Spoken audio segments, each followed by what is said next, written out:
Mateo Valcárcel tenía la pluma entre los dedos cuando todos dejaron de respirar. No era una pluma cualquiera.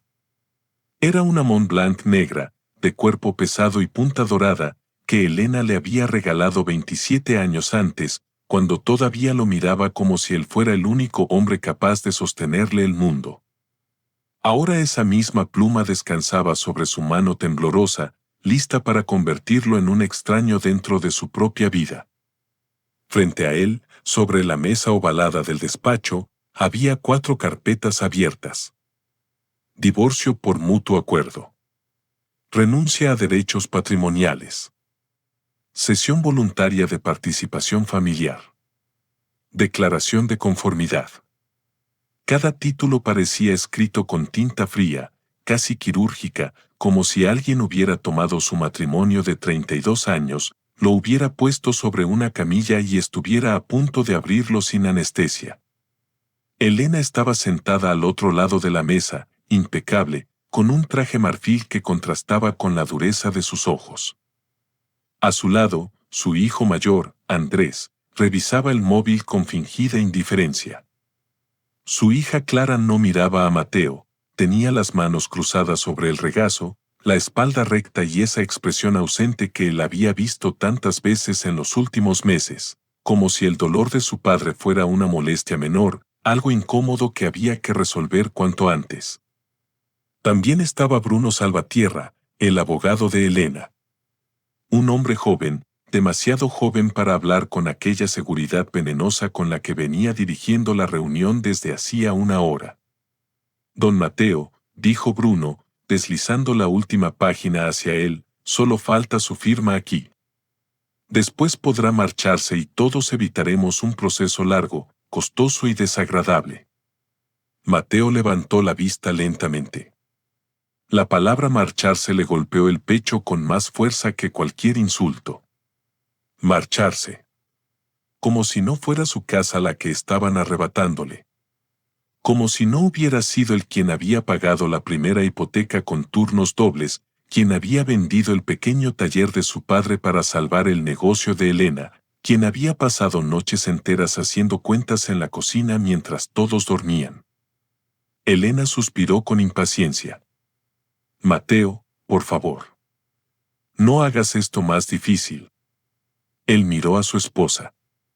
Durante un segundo, buscó en su rostro a la mujer que había conocido en una biblioteca de Zaragoza, la joven que se escondía detrás de pilas de libros de derecho mercantil y se mordía el labio cuando no entendía un párrafo.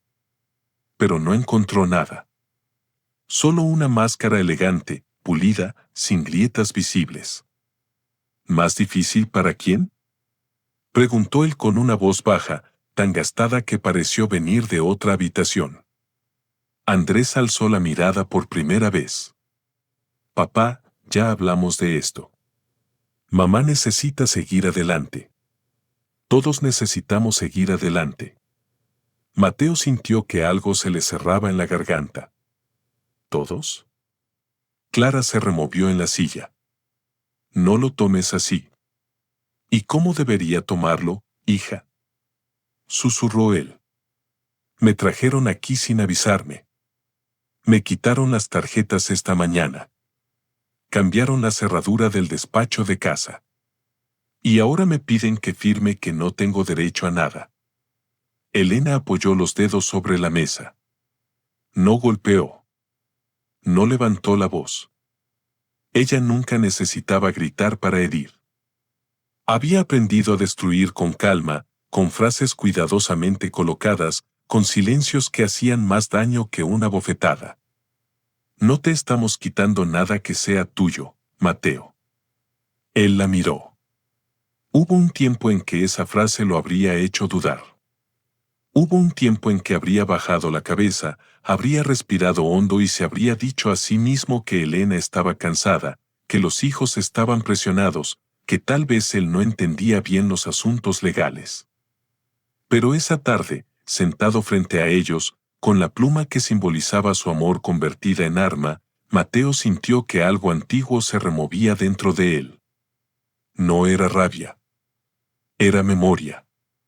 Una memoria lenta, dolorosa, pero firme. Bruno Salvatierra carraspeó. Comprendo que la situación es emocional, pero jurídicamente todo está claro.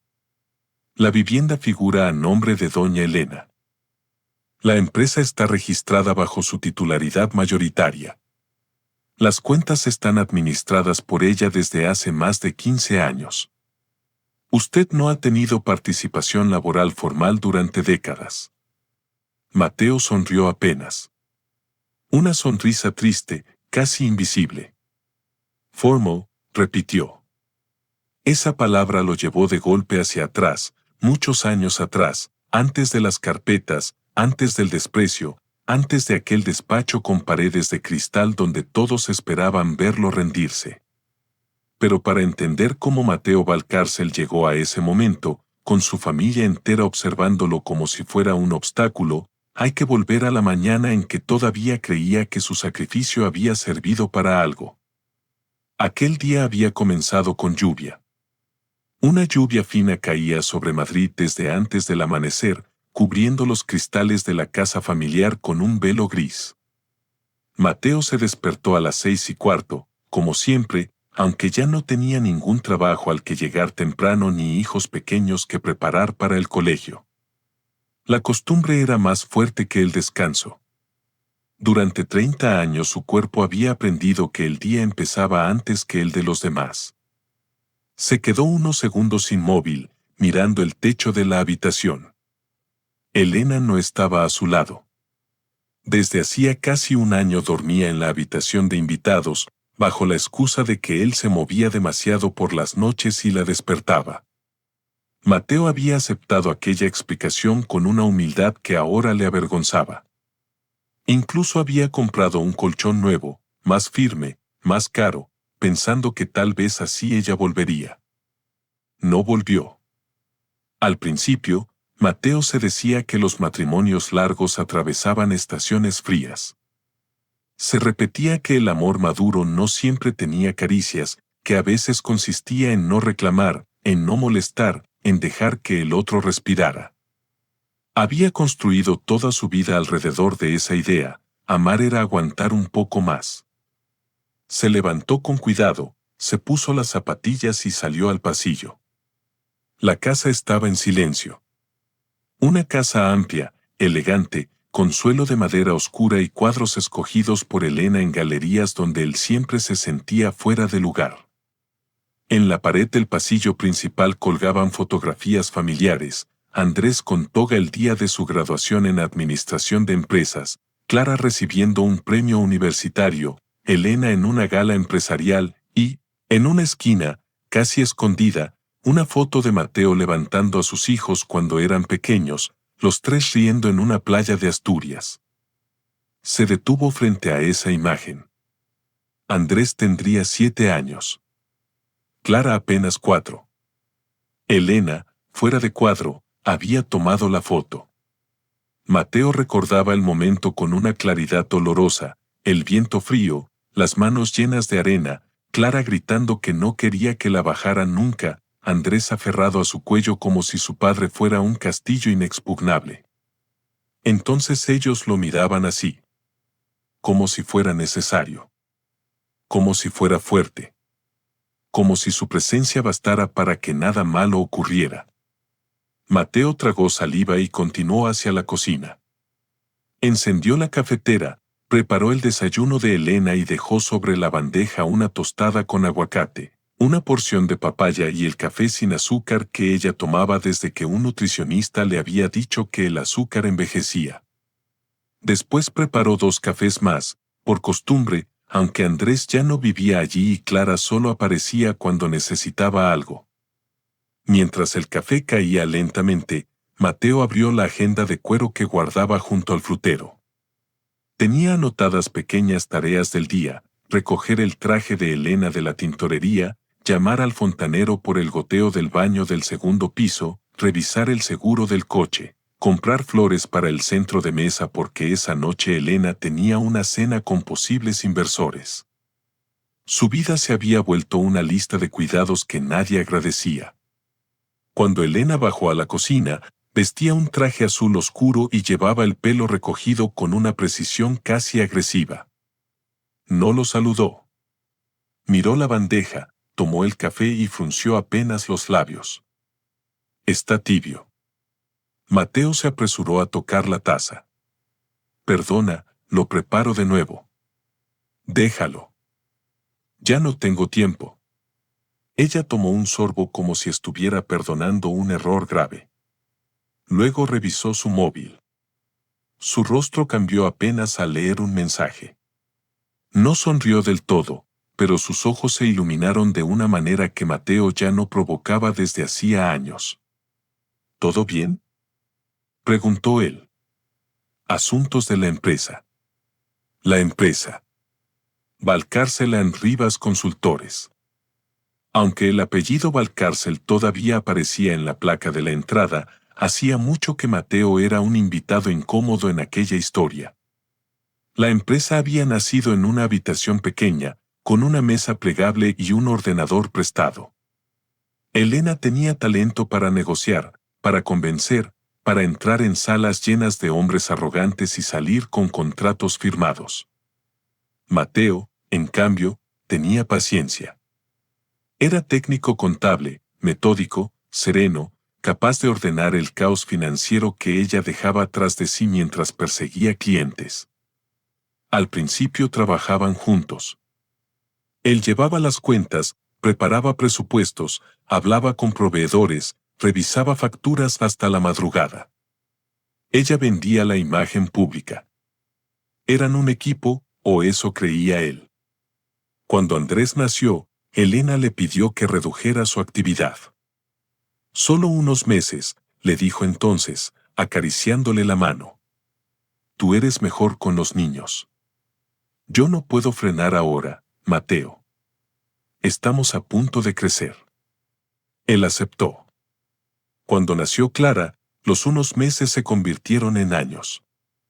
Mateo dejó de figurar en nóminas, dejó de asistir a reuniones, dejó de firmar documentos. Elena decía que era más práctico así, que fiscalmente convenía simplificar, que él confiara en ella. Y Mateo confiaba. Confiaba porque la amaba.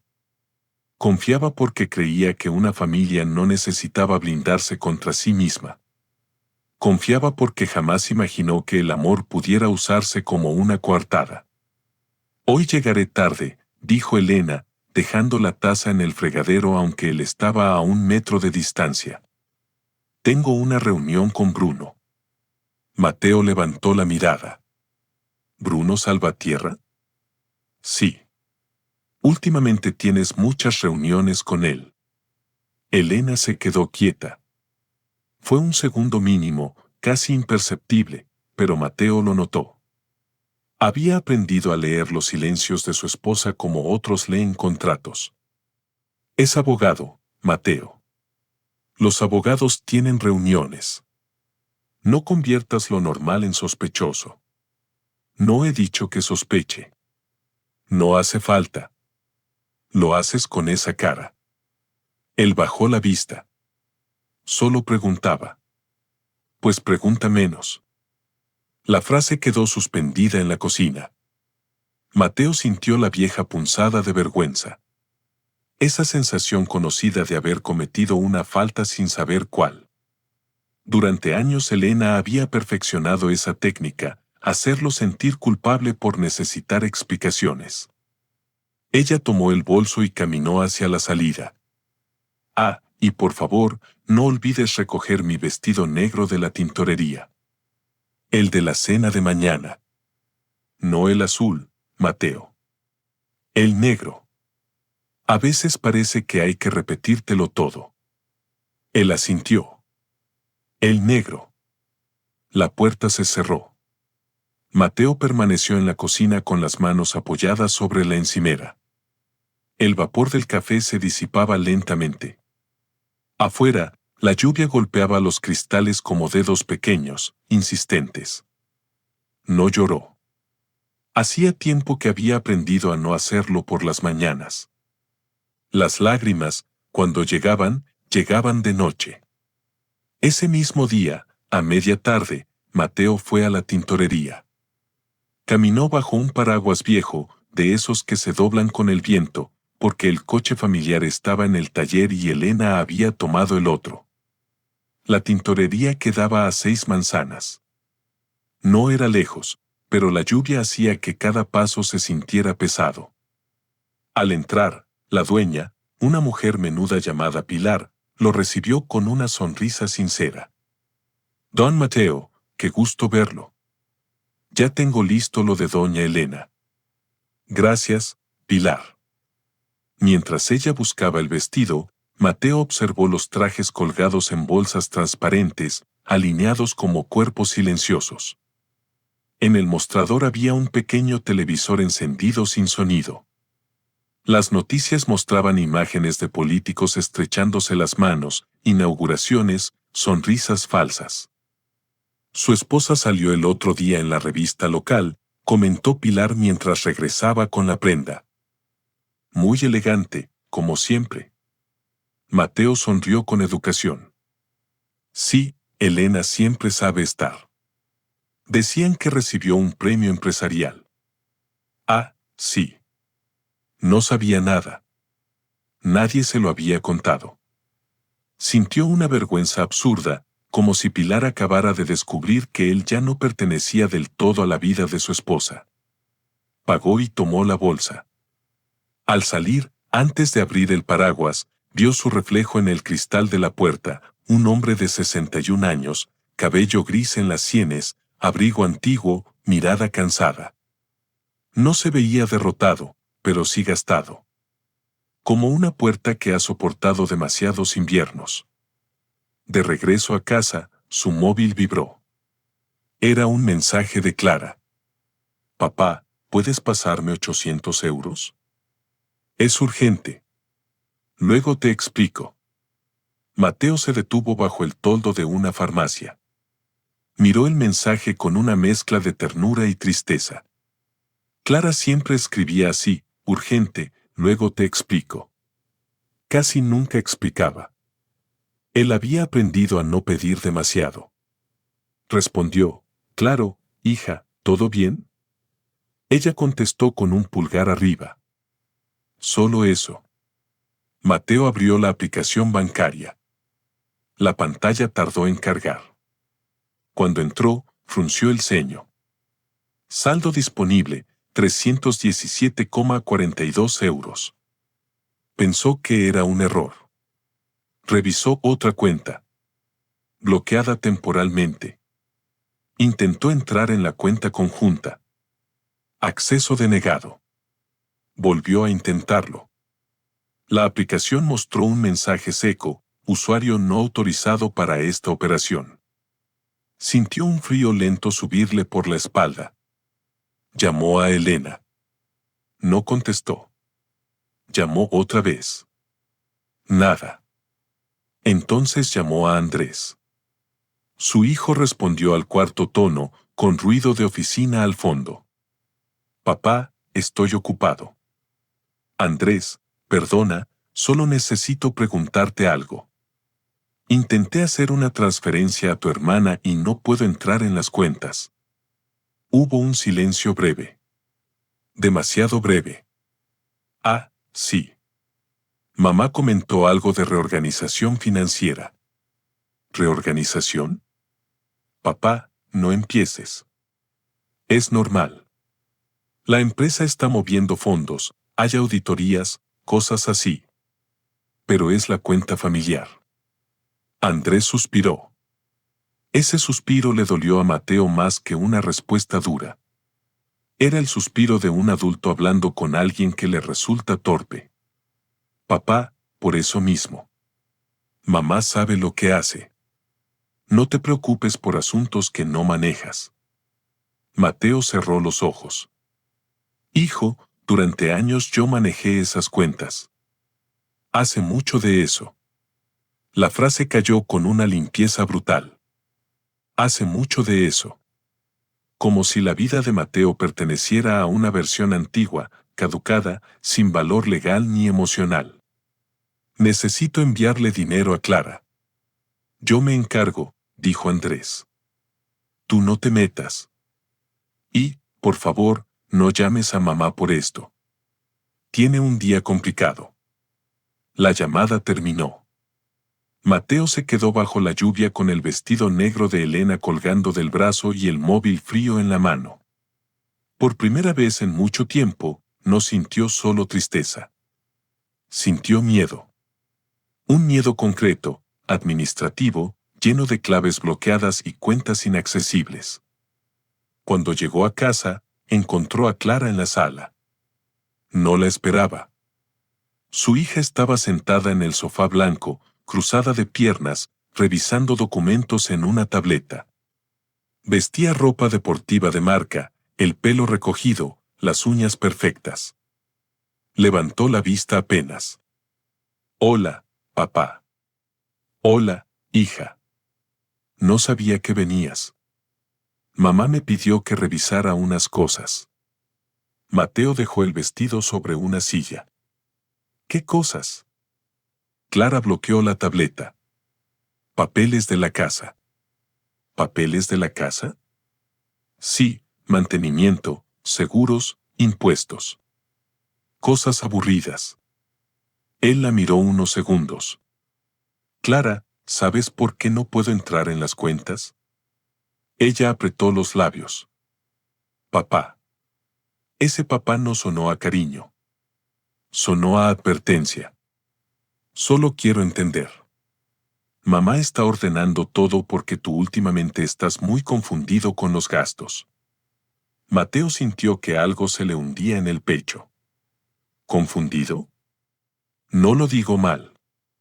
¿Cómo se dice eso bien? Clara dejó la tableta sobre la mesa. No te pongas dramático. Mamá lleva años cargando con todo. Tú haces cosas en la casa, sí, y todos lo valoramos, pero las decisiones importantes siempre las ha tomado ella. Quizá es mejor que siga siendo así. Mateo la observó en silencio. Recordó a Clara con fiebre a los 5 años, dormida sobre su pecho mientras él caminaba por la habitación toda la noche para que pudiera respirar mejor. Recordó sus dibujos pegados en la nevera. Recordó sus manos pequeñas tomando las suyas el primer día de colegio. Y frente a él estaba esa mujer joven, eficiente, impaciente, hablándole como si fuera un empleado que había perdido competencias. ¿Todos lo valoramos?, repitió él. Clara bajó la mirada. No empieces con eso. ¿Con qué? Con hacerte la víctima. Mateo dio un paso atrás. No por miedo. Por impacto. La frase parecía de Elena. Exacta. Mismo tono. Misma frialdad. Yo no me hago la víctima, Clara. Pues a veces lo parece. Él quiso responder, pero no pudo. Las palabras se le quedaron atrapadas en algún lugar entre la garganta y el orgullo. La puerta se abrió a las 8:10. Elena entró con Bruno Salvatierra. Mateo estaba en el pasillo, sosteniendo todavía la bolsa de la tintorería. Bruno sonrió con esa cortesía demasiado pulida que siempre parecía esconder algo. Don Mateo, buenas tardes. Buenas tardes. Elena se quitó el abrigo y se lo entregó a Mateo sin mirarlo, como había hecho tantas veces. Él lo tomó por reflejo. Solo después de tenerlo en las manos sintió la humillación de aquel gesto. Bruno lo notó. Mateo estuvo seguro. Porque la sonrisa del abogado se afiló apenas. Clara, ¿terminaste de revisar?, preguntó Elena. Sí. Está todo como dijiste. Mateo miró a una y a otra. ¿Alguien va a explicarme qué está pasando? Elena se volvió lentamente hacia él. Lo haremos cuando sea el momento. Soy tu marido. Precisamente por eso te pido que no conviertas esto en una escena. No estoy haciendo una escena. Estoy preguntando por mis cuentas, por mi casa, por documentos que mi hija está revisando sin decirme nada. Bruno intervino con suavidad. Quizás sea mejor conversar esto con calma más adelante. Mateo lo miró. No recuerdo haberle pedido opinión. El silencio fue inmediato. Clara abrió los ojos, sorprendida. Elena se quedó inmóvil. Incluso Bruno perdió por un instante su expresión controlada. Mateo también se sorprendió de sí mismo. No había gritado. No había insultado. Solo había puesto un límite pequeño, casi insignificante. Pero en aquella casa, donde su silencio era parte del mobiliario, cualquier límite sonaba como una rebelión. Elena recuperó la compostura. Mateo, estás cansado. Sube a descansar. No soy un niño. Entonces no te comportes como uno. La frase atravesó la sala. Bruno miró hacia otro lado, fingiendo discreción. Clara tomó su bolso. Mateo sintió que la vergüenza le quemaba la cara, pero no bajó la mirada. Por primera vez en años, sostuvo los ojos de Elena más de 3 segundos. Quiero acceso a las cuentas esta noche. Elena soltó una risa breve. No. No. No, y no voy a discutirlo delante de Bruno. Has traído a Bruno a mi casa. Esta casa está a mi nombre. Mateo se quedó quieto. No era la primera vez que ella lo decía. Pero aquella noche, con el abogado presente y su hija escuchando, la frase sonó como una sentencia. Esta casa está a mi nombre. Él miró las paredes, los muebles, la lámpara que había instalado con sus propias manos, la grieta casi invisible junto al marco de la ventana que él había reparado 3 inviernos atrás. Todo lo que había cuidado parecía de pronto ajeno. Bruno dio un paso hacia Elena. Tal vez deberíamos irnos. Mañana será un día importante. Mateo percibió esa frase. Mañana será un día importante. ¿Qué pasa mañana?, preguntó. Nadie respondió. Clara apretó el bolso contra su pecho. Elena miró a Bruno, luego a Mateo. Mañana hablaremos todos. Andrés también vendrá. ¿Todos? Sí. Mateo respiró despacio. ¿Para qué? Elena sostuvo su mirada con una calma perfecta. Para resolver lo que debió resolverse hace mucho tiempo. Esa noche Mateo no durmió. Escuchó la puerta de la habitación de invitados cerrarse a las 11. Escuchó a Elena hablar por teléfono en voz baja durante casi 20 minutos. No distinguió todas las palabras, pero sí algunas: firma, sin oposición, patrimonio, Bruno, mañana. Cada palabra era una piedra cayendo en un pozo. A la 1 de la madrugada, se levantó. La casa estaba oscura. Caminó hacia el pequeño despacho que alguna vez había sido suyo. La puerta estaba cerrada con llave. Eso no era normal. Mateo probó una segunda llave que guardaba en el cajón del recibidor. No abrió. Alguien había cambiado la cerradura. Se quedó frente a la puerta durante un largo rato. Detrás de aquella puerta estaban sus carpetas antiguas, recibos, copias de contratos, papeles del inicio de la empresa. Documentos que nadie había tocado en años. O eso creía él. Apoyó la mano sobre la madera. Entonces oyó un sonido a su espalda. Se volvió. Clara estaba en el pasillo. ¿Qué haces?, preguntó ella. Su voz no tenía sueño. Mateo comprendió que no se había levantado por casualidad.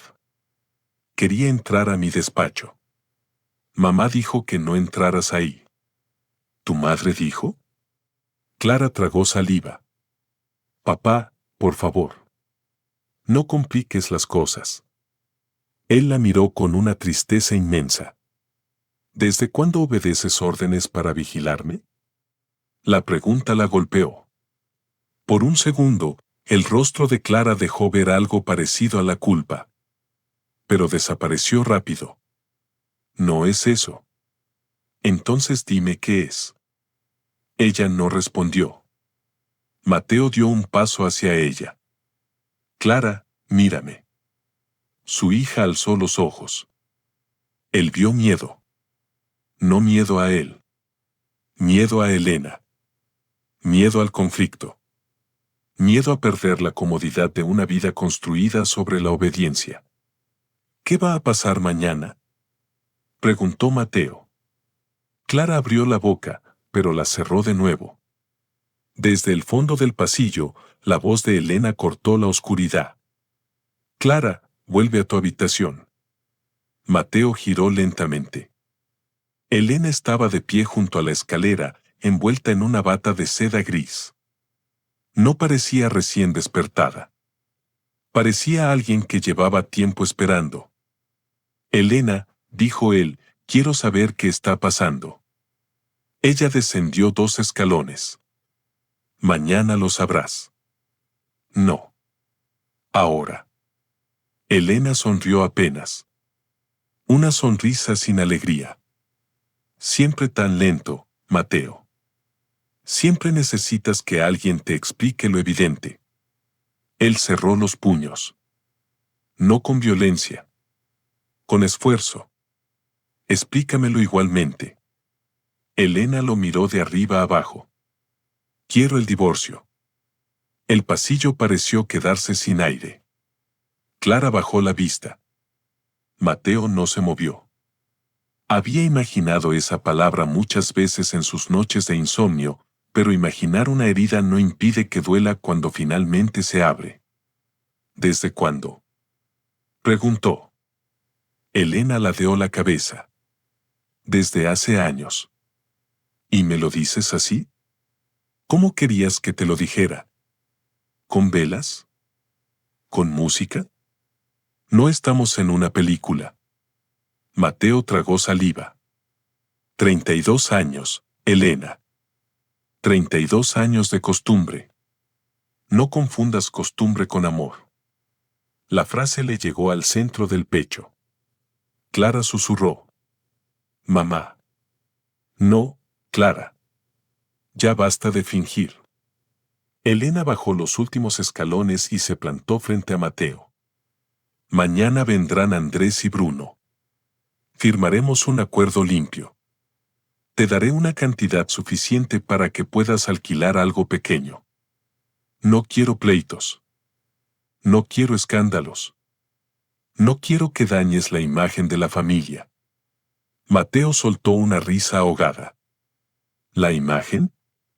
Sí. La imagen.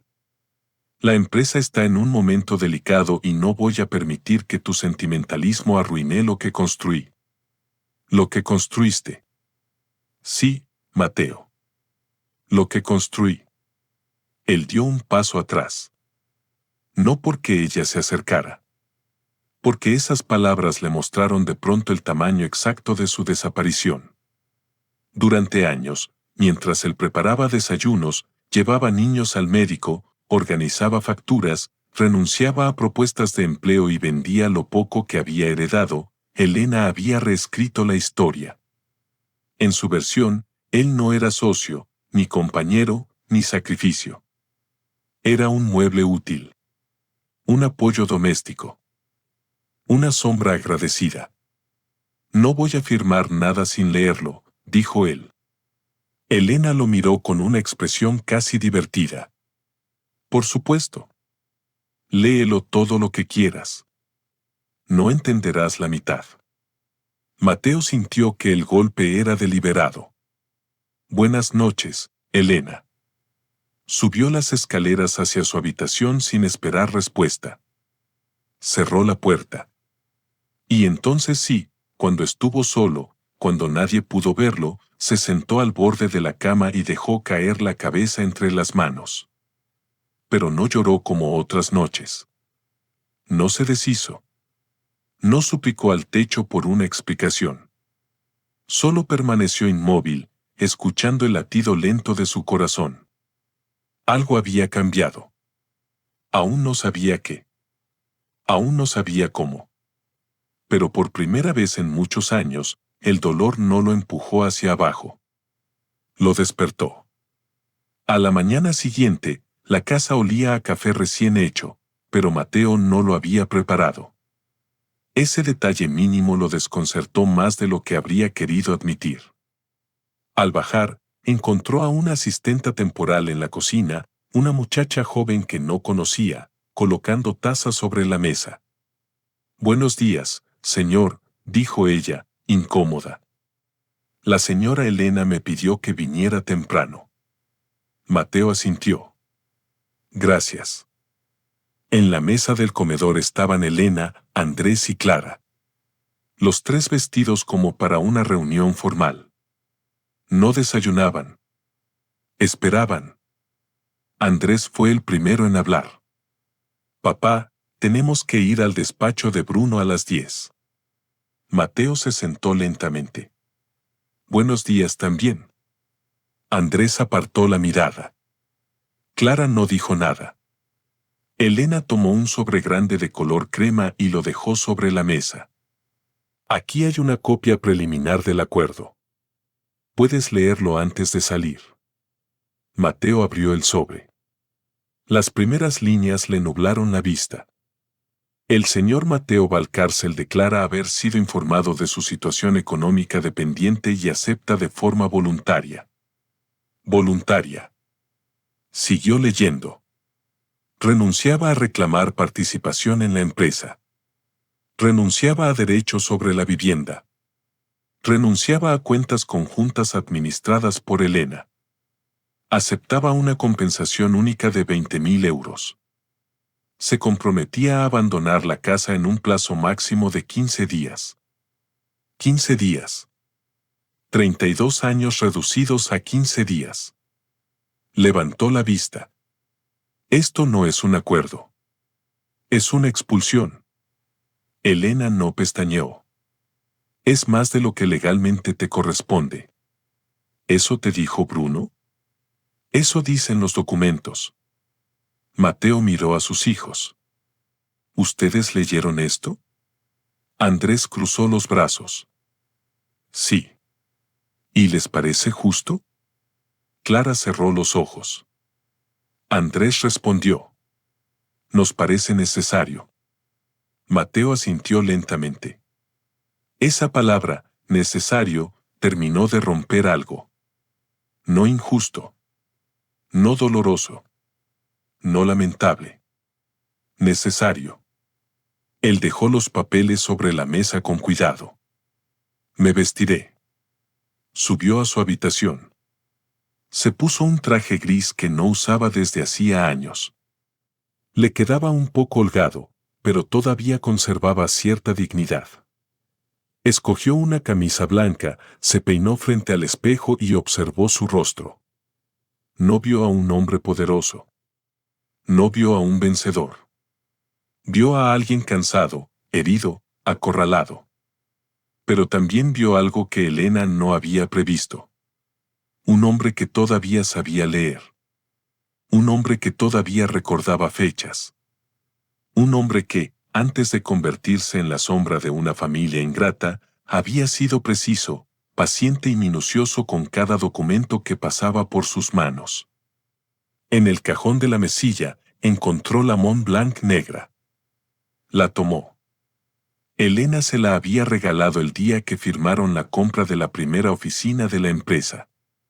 Había dicho, para que firmes conmigo todo lo importante de nuestra vida.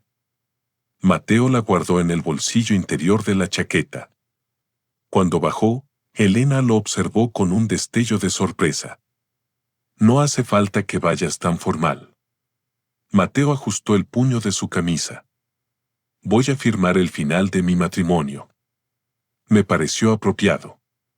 Nadie respondió. El trayecto hasta el despacho de Bruno fue silencioso. Andrés conducía. Elena iba delante. Clara y Mateo ocupaban los asientos traseros. La ciudad pasaba por la ventana como una película muda, semáforos, gente con paraguas, cafeterías abiertas, motos esquivando coches. Todo seguía funcionando con normalidad, aunque para Mateo el mundo estuviera terminando. En un momento, Clara rozó su mano. Él la miró. Ella no dijo nada. Solo apartó los dedos enseguida, como si se hubiera arrepentido de mostrar ternura. Mateo guardó ese gesto en algún lugar profundo. No como perdón. Como prueba de que su hija todavía no estaba completamente perdida. El despacho de Bruno Salvatierra ocupaba el piso 12 de un edificio moderno, con paredes de cristal y vistas a una avenida ancha. La recepción olía a madera cara y perfume discreto. Una secretaria los condujo a una sala de reuniones donde ya estaban dispuestas las carpetas. Y así volvemos al inicio. A Mateo sentado frente a Elena, sus hijos y el abogado. A la pluma entre sus dedos. A los documentos abiertos como una trampa elegante. Bruno señaló la línea final. Aquí, don Mateo. Mateo bajó la mirada. Acercó la punta de la pluma al papel. Elena contuvo la respiración. Andrés dejó el móvil sobre la mesa. Clara apretó los labios. Y entonces Mateo lo vio. No fue una cláusula enorme.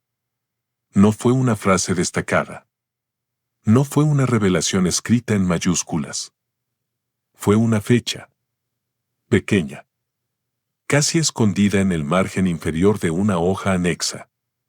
Documento base elaborado a partir del acuerdo privado de fecha 14 de marzo de 2018. Mateo se quedó inmóvil. Marzo de 2018. Sintió que el pulso le golpeaba en las sienes. Leyó la línea otra vez. 14 de marzo de 2018. Ese día no era cualquiera. Ese día él no estaba en Madrid. Ese día Elena había estado en el hospital con él, o al menos eso le había dicho. Ese día Mateo había firmado, bajo sedación y antes de una operación urgente, una autorización médica que Elena le puso delante con voz temblorosa y ojos llenos de lágrimas. Recordó la habitación blanca. Recordó el olor a desinfectante. Recordó a Elena inclinándose sobre él. Firma aquí, amor. Es solo por si los médicos necesitan actuar rápido. Recordó su mano débil. La pluma azul que no era suya. La firma torpe. Elena besándole la frente. Todo va a estar bien. Mateo dejó de respirar. La punta de la Mont Blanc nunca tocó el papel. Bruno frunció el ceño. ¿Ocurre algo? Mateo levantó lentamente la vista. Primero miró a Bruno. Después a Elena. Y por primera vez en muchos años, Elena apartó los ojos antes que él. Mateo cerró la carpeta con suavidad. El sonido fue leve. Pero en aquella sala sonó como un portazo. Sí, dijo él, con una calma que heló la mesa. ¿Ocurre algo? Elena se enderezó. Mateo. Él apoyó la pluma sobre la carpeta. No voy a firmar. Andrés se levantó de golpe. Papá, no empieces. Mateo no lo miró. Sus ojos seguían fijos en Elena. Antes quiero saber por qué un acuerdo de divorcio que supuestamente decidiste hace unas semanas menciona un documento privado del 14 de marzo de 2018. El silencio cayó como una losa.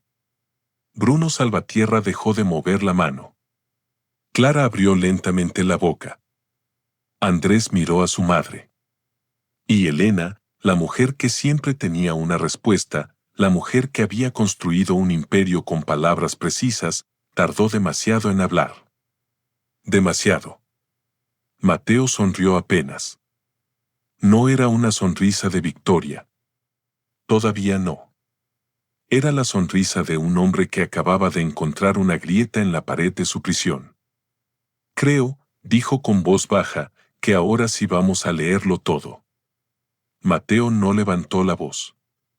No hizo ningún gesto teatral. No golpeó la mesa, no insultó a nadie, no se dejó arrastrar por el temblor que le recorría las manos. Solo mantuvo los ojos fijos en Elena, como si, después de tantos años mirando al suelo para evitar conflictos, por fin hubiera recordado que también tenía derecho a mirar de frente. «Quiero leer el anexo completo», dijo. Bruno Salvatierra intentó recuperar el control con una sonrisa profesional. «Don Mateo. Ese anexo es una referencia técnica. No afecta el fondo del acuerdo actual». Mateo giró apenas la cabeza hacia él. «Entonces no tendrá problema en dejármelo leer». El abogado parpadeó. Elena apretó la mandíbula. Andrés soltó una risa seca, nerviosa. «Papá, de verdad, esto ya es absurdo. Estás buscando excusas porque no quieres aceptar la realidad». Mateo miró a su hijo. Durante un segundo, el hombre herido quiso responderle como padre. Quiso decirle que la realidad no era una palabra que se usaba para aplastar a quien te había dado la vida. Quiso recordarle las noches en las que lo había esperado despierto cuando volvía borracho de la universidad, las veces en que había vendido objetos personales para pagarle cursos en el extranjero, las llamadas que Andrés jamás contestaba y que él seguía haciendo porque un padre siempre cree que una puerta cerrada puede abrirse. Pero no dijo nada de eso. Ya no estaba allí para suplicar amor. «Andrés», dijo con calma, «si no sabes lo que contiene ese anexo, guarda silencio. Y si lo sabes, entonces tendrás que explicarlo también». La cara de Andrés cambió. Clara miró a su hermano con inquietud. Bruno abrió la carpeta lentamente, pero Elena puso la mano encima antes de que él pudiera sacar el documento. Ese gesto lo dijo todo. Mateo vio la mano de su esposa sobre el papel. Firme, elegante, adornada con el anillo de matrimonio que aún llevaba, no por amor, sino por costumbre social. Aquella mano había acariciado a sus hijos recién nacidos. Había sostenido la suya en funerales, cenas, hospitales. Y ahora intentaba ocultarle la verdad. «Elena», susurró él, «aparta la mano». Ella lo miró con una furia fría. «No me hables así. Te estoy hablando como debí hablarte hace muchos años». El silencio que siguió pareció ensanchar la sala. Bruno respiró hondo. «Doña Elena, quizás sea mejor mostrarlo. No hay nada irregular». Pero su voz no sonó convencida. Elena retiró la mano. Mateo tomó el anexo. Las primeras líneas eran densas, llenas de frases legales, pero él no se apresuró. Leyó despacio. Había pasado media vida revisando facturas, contratos, notas pequeñas al pie de página. Sabía que las trampas rara vez aparecían en los títulos. Las trampas vivían en los márgenes. Acuerdo privado de reorganización patrimonial entre cónyuges. Siguió leyendo. El señor Mateo Valcárcel cede voluntariamente toda participación económica directa o indirecta. Su respiración se volvió más lenta. Declara hallarse en pleno uso de sus facultades. Ahí se detuvo. 14 de marzo de 2018. Pleno uso de sus facultades. Mateo sintió que la habitación del hospital volvía a rodearlo. La luz blanca. La bata. El dolor en el costado. La voz del médico diciendo que debían operarlo de urgencia por una complicación intestinal. Elena llorando junto a la camilla. O fingiendo llorar. Él, medio sedado, incapaz de leer bien. Ella acercándole un papel. «Firma aquí, amor. Es una autorización médica. Confía en mí». Mateo cerró los ojos un instante. Cuando volvió a abrirlos, ya no temblaba. «Este documento es falso», dijo. La frase no fue fuerte, pero explotó en la sala. Clara llevó una mano a la boca. Andrés se puso rojo. «Papá. No falso porque mi firma no esté ahí», continuó Mateo. Esa firma puede ser mía. Pero fue obtenida bajo engaño, en un hospital, horas antes de una operación, cuando yo estaba medicado y creyendo que firmaba una autorización médica. Elena se levantó. Eso es ridículo. Mateo la observó. Lo es. Estabas perfectamente consciente. ¿Tanto como para ceder mi vida entera sin guardar una copia? Bruno intervino. Don Mateo, tenga cuidado con lo que insinúa. Está acusando a mi clienta de un hecho grave. No estoy insinuando nada. Estoy recordando. Andrés golpeó la mesa con la palma. Basta. ¿No ves lo que haces? Estás humillando a mamá. Mateo lo miró con una tristeza antigua. Qué curioso, hijo. Cuando me trajeron aquí para quitarme mi casa, mis ahorros y mi nombre, lo llamaste necesidad. Pero cuando hago una pregunta, lo llamas humillación. Andrés abrió la boca, pero no encontró respuesta. Clara, pálida, miraba el documento. Mamá, murmuró. ¿Ese fue el día de la operación de papá? Elena no contestó. Y a veces una ausencia de respuesta pesa más que una confesión. Bruno cerró la carpeta con brusquedad. Esta reunión termina aquí. Mateo asintió. Estoy de acuerdo. Se puso de pie. Durante años, levantarse frente a Elena le había costado. No físicamente, sino por una costumbre emocional de quedarse sentado, de esperar, de ceder. Pero aquella mañana se incorporó con una serenidad que desconcertó a todos. Tomó su pluma. Guardó el documento anexo dentro de su chaqueta. Bruno extendió la mano. Ese papel pertenece al expediente. Mateo lo miró. Ahora pertenece a la verdad. El abogado dio un paso. Don Mateo, no puede llevárselo. Mateo inclinó la cabeza. Llame a la policía, licenciado. Me encantará explicarles por qué usted intenta impedir que me lleve una copia de un documento que supuestamente firmé.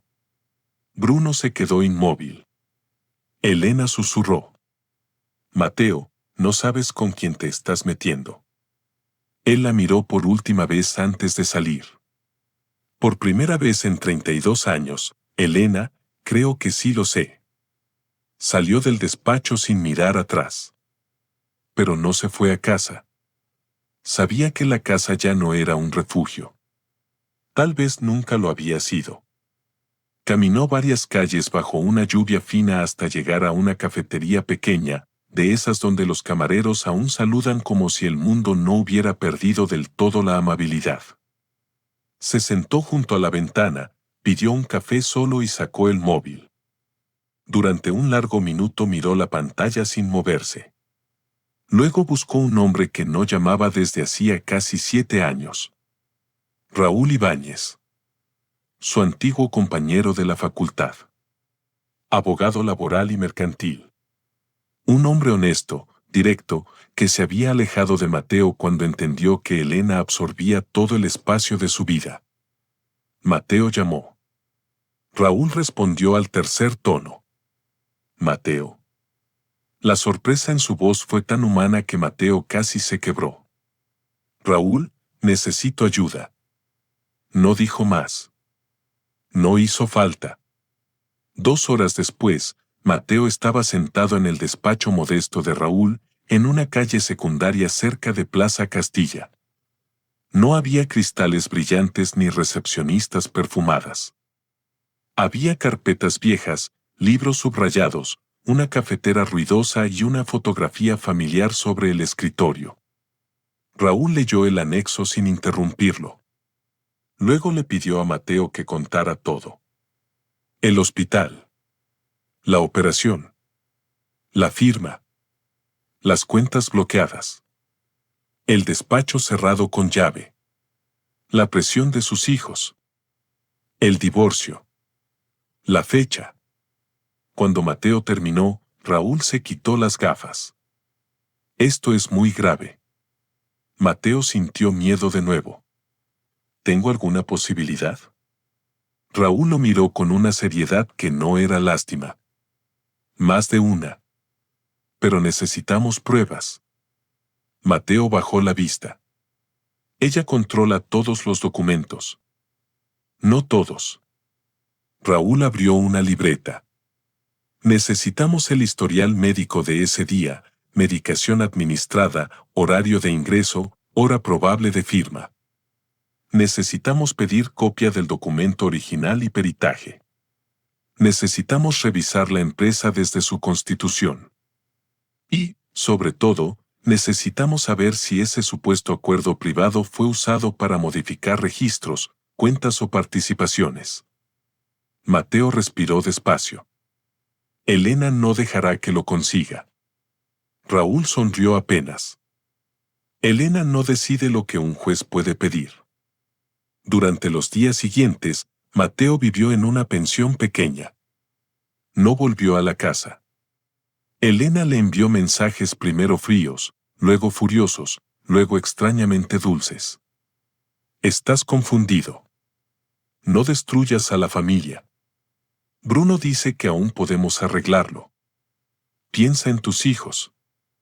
Te di una vida cómoda, Mateo. Él no respondió.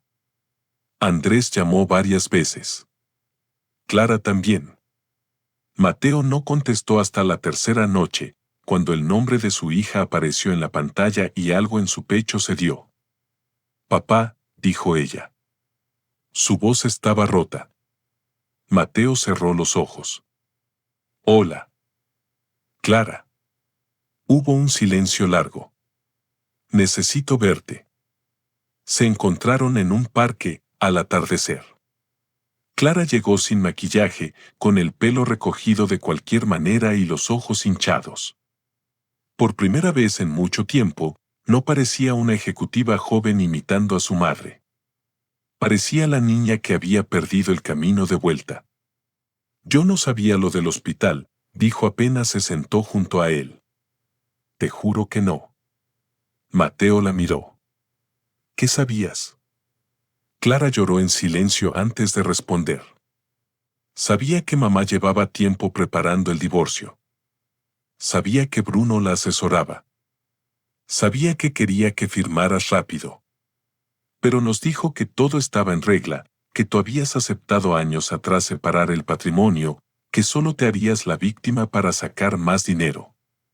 Mateo sintió el dolor, pero no dejó que lo dominara. ¿La creíste? Clara bajó la cabeza. Quise creerla. La honestidad de esa frase le dolió menos que las mentiras. Porque era más cómodo, dijo él. Ella asintió, llorando. Sí. Mateo miró los árboles moviéndose con el viento. Gracias por decir la verdad. Clara se volvió hacia él. Papá, hay algo más. Sacó de su bolso una memoria USB pequeña. Hace meses, mamá me pidió que copiara archivos antiguos del ordenador del despacho de casa. Decía que eran respaldos contables. Yo no revisé nada, hasta ayer. Mateo tomó la memoria. ¿Qué hay aquí? Clara tragó saliva. Correos. Escaneos. Una carpeta con tu nombre. Y mensajes de Bruno. Mateo sintió que el mundo volvía a detenerse. ¿Por qué me la das? Clara lo miró con una vergüenza profunda. Porque cuando vi la fecha del hospital, recordé algo. Mamá nos dijo que ese día tú habías firmado todo antes de entrar a cirugía porque querías protegerla si morías. Pero yo estaba allí, papá. Yo tenía 19 años, pero lo recuerdo. Tú casi no podías hablar. No entendías ni la hora. Y mamá no nos dejó entrar hasta después de que firmaste.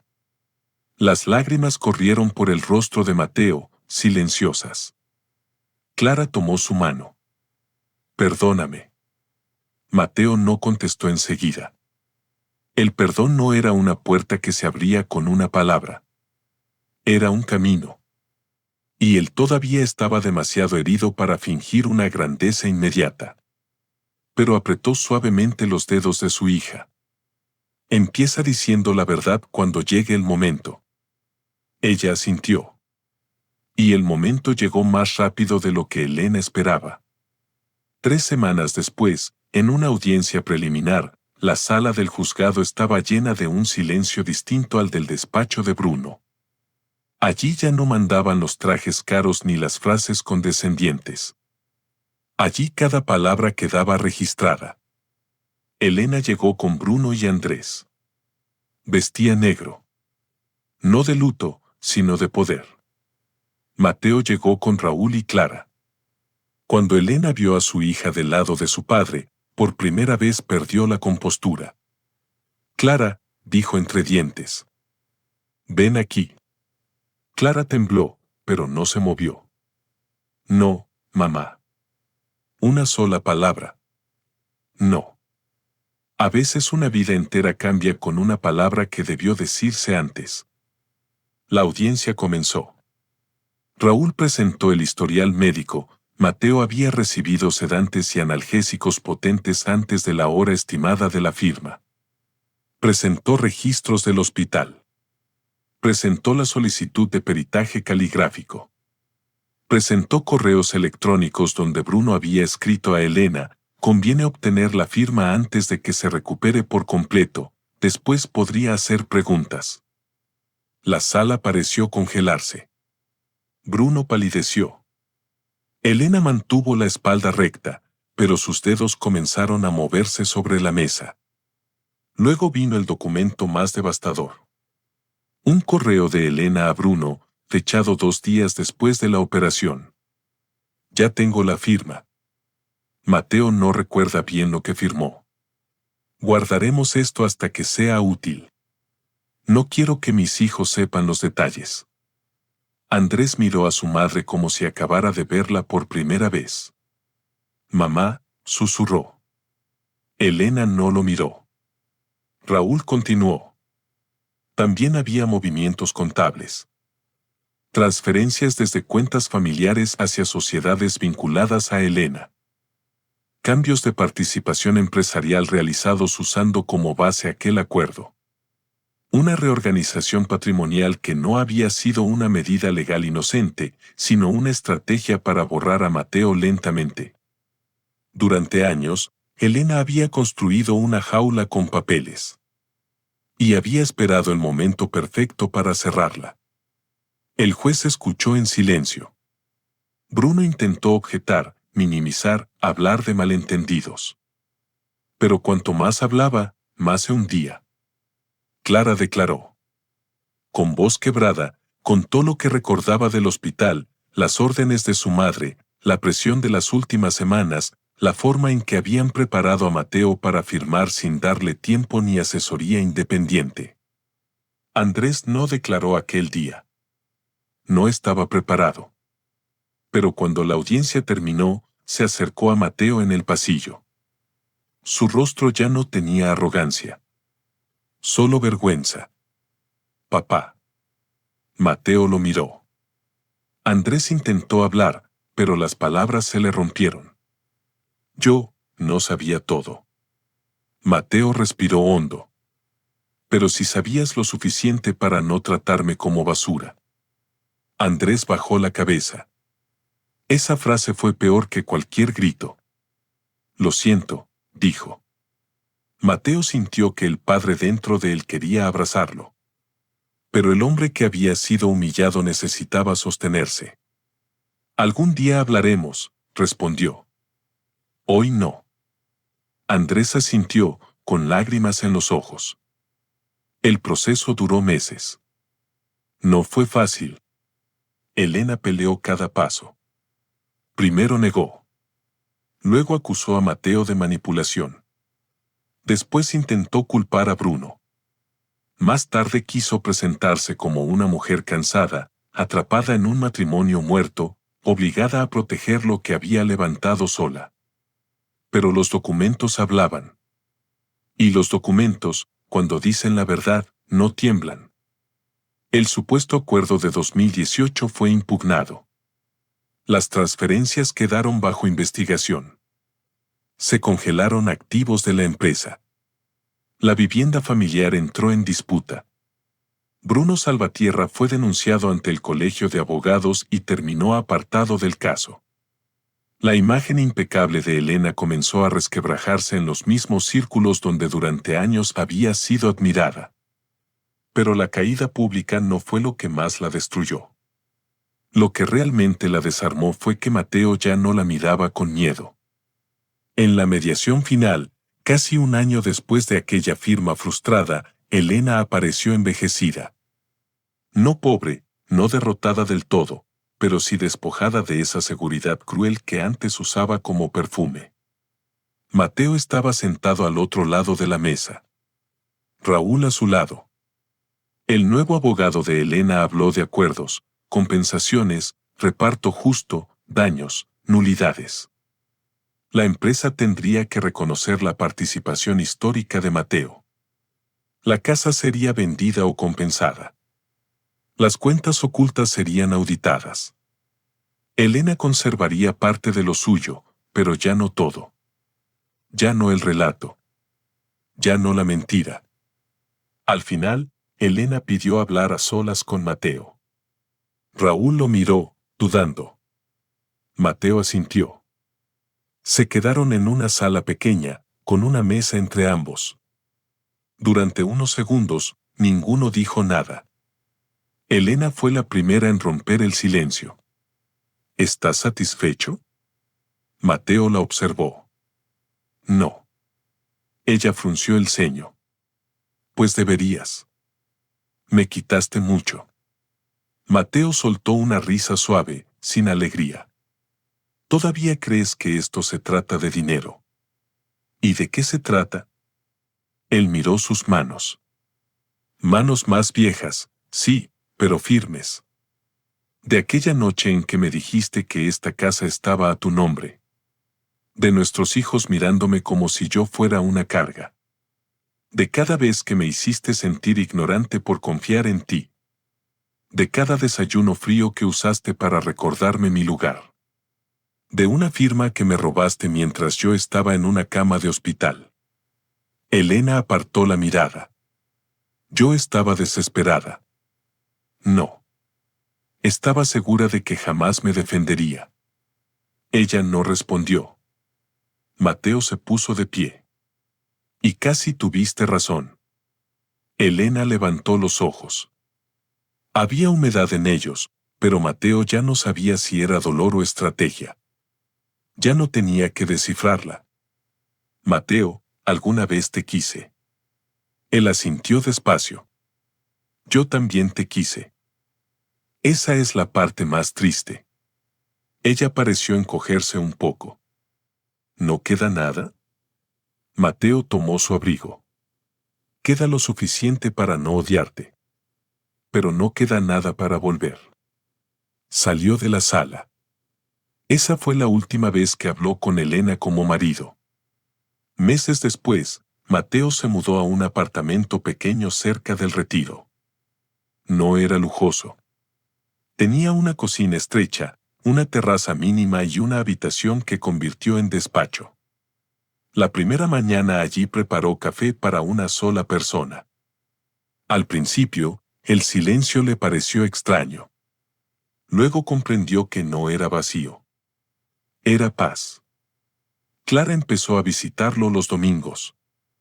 Al principio llegaba con culpa, con regalos innecesarios, con frases torpes. Mateo no la presionó. Cocinaban juntos. Hablaban poco. A veces veían películas antiguas. Otras veces caminaban sin mencionar el pasado. El perdón comenzó así, no como una declaración solemne, sino como una mesa puesta para dos, una taza servida, una hija que aprendía a escuchar.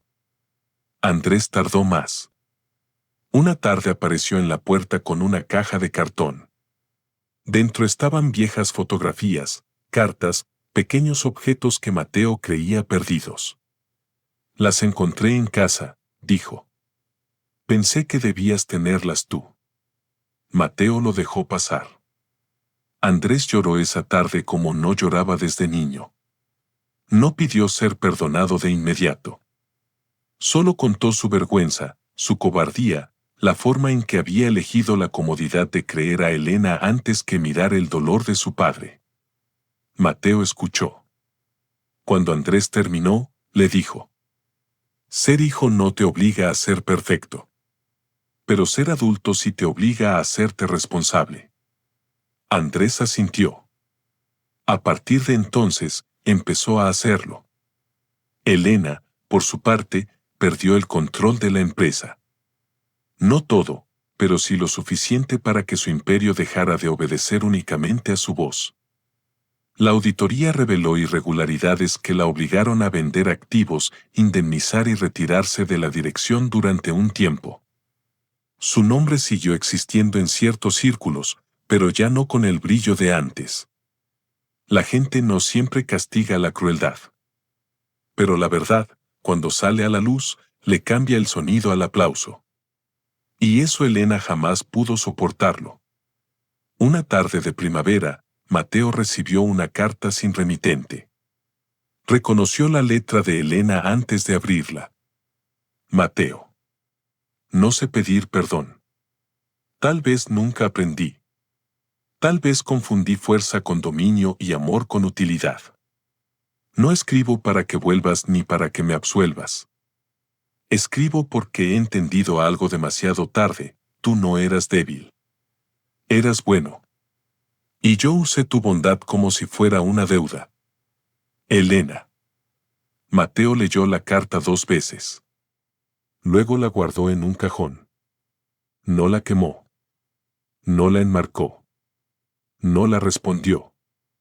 Algunas disculpas llegan tarde no para reparar, sino para confirmar que uno sobrevivió.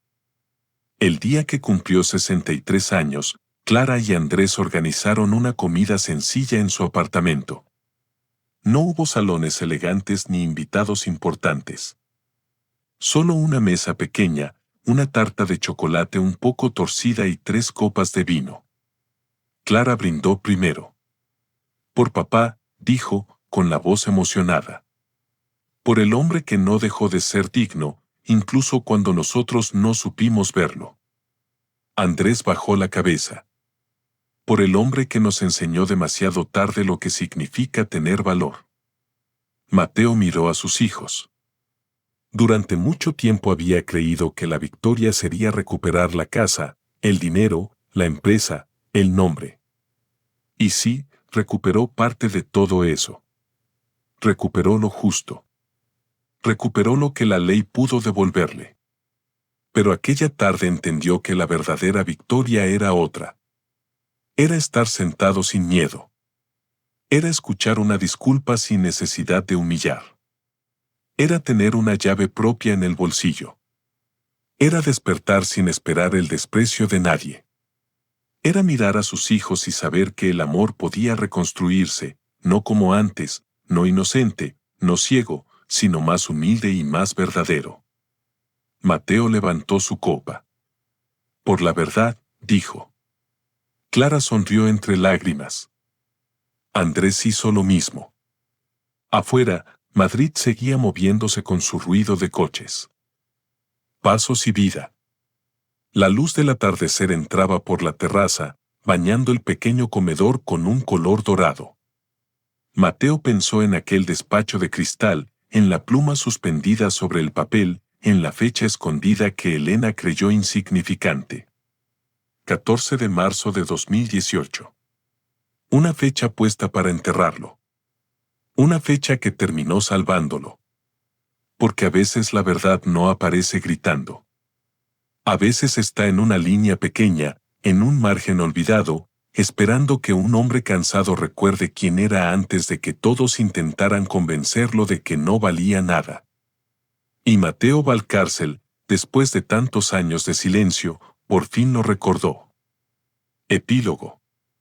El primer invierno después del divorcio no llegó de golpe.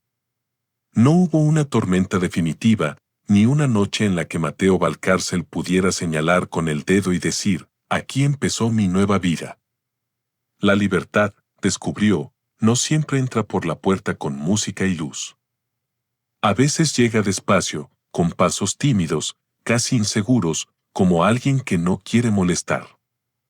Llegó en forma de pequeñas cosas. Una taza de café tomada sin prisa junto a la ventana. Una camisa elegida por gusto y no por miedo a una crítica.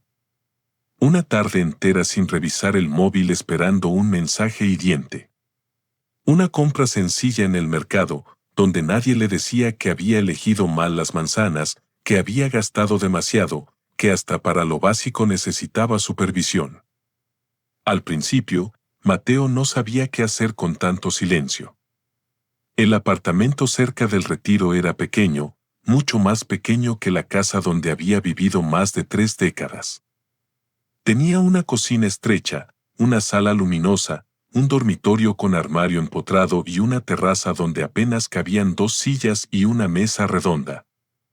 Pero para Mateo, aquel lugar tenía algo que la mansión familiar jamás había tenido en sus últimos años: no lo juzgaba.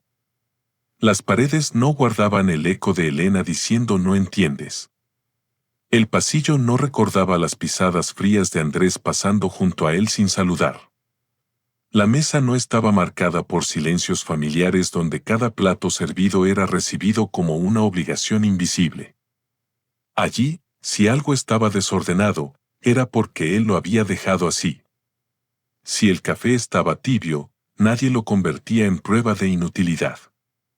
Si olvidaba comprar pan, simplemente salía a comprarlo. Esa sencillez le parecía casi milagrosa. Sin embargo, la libertad también dolía.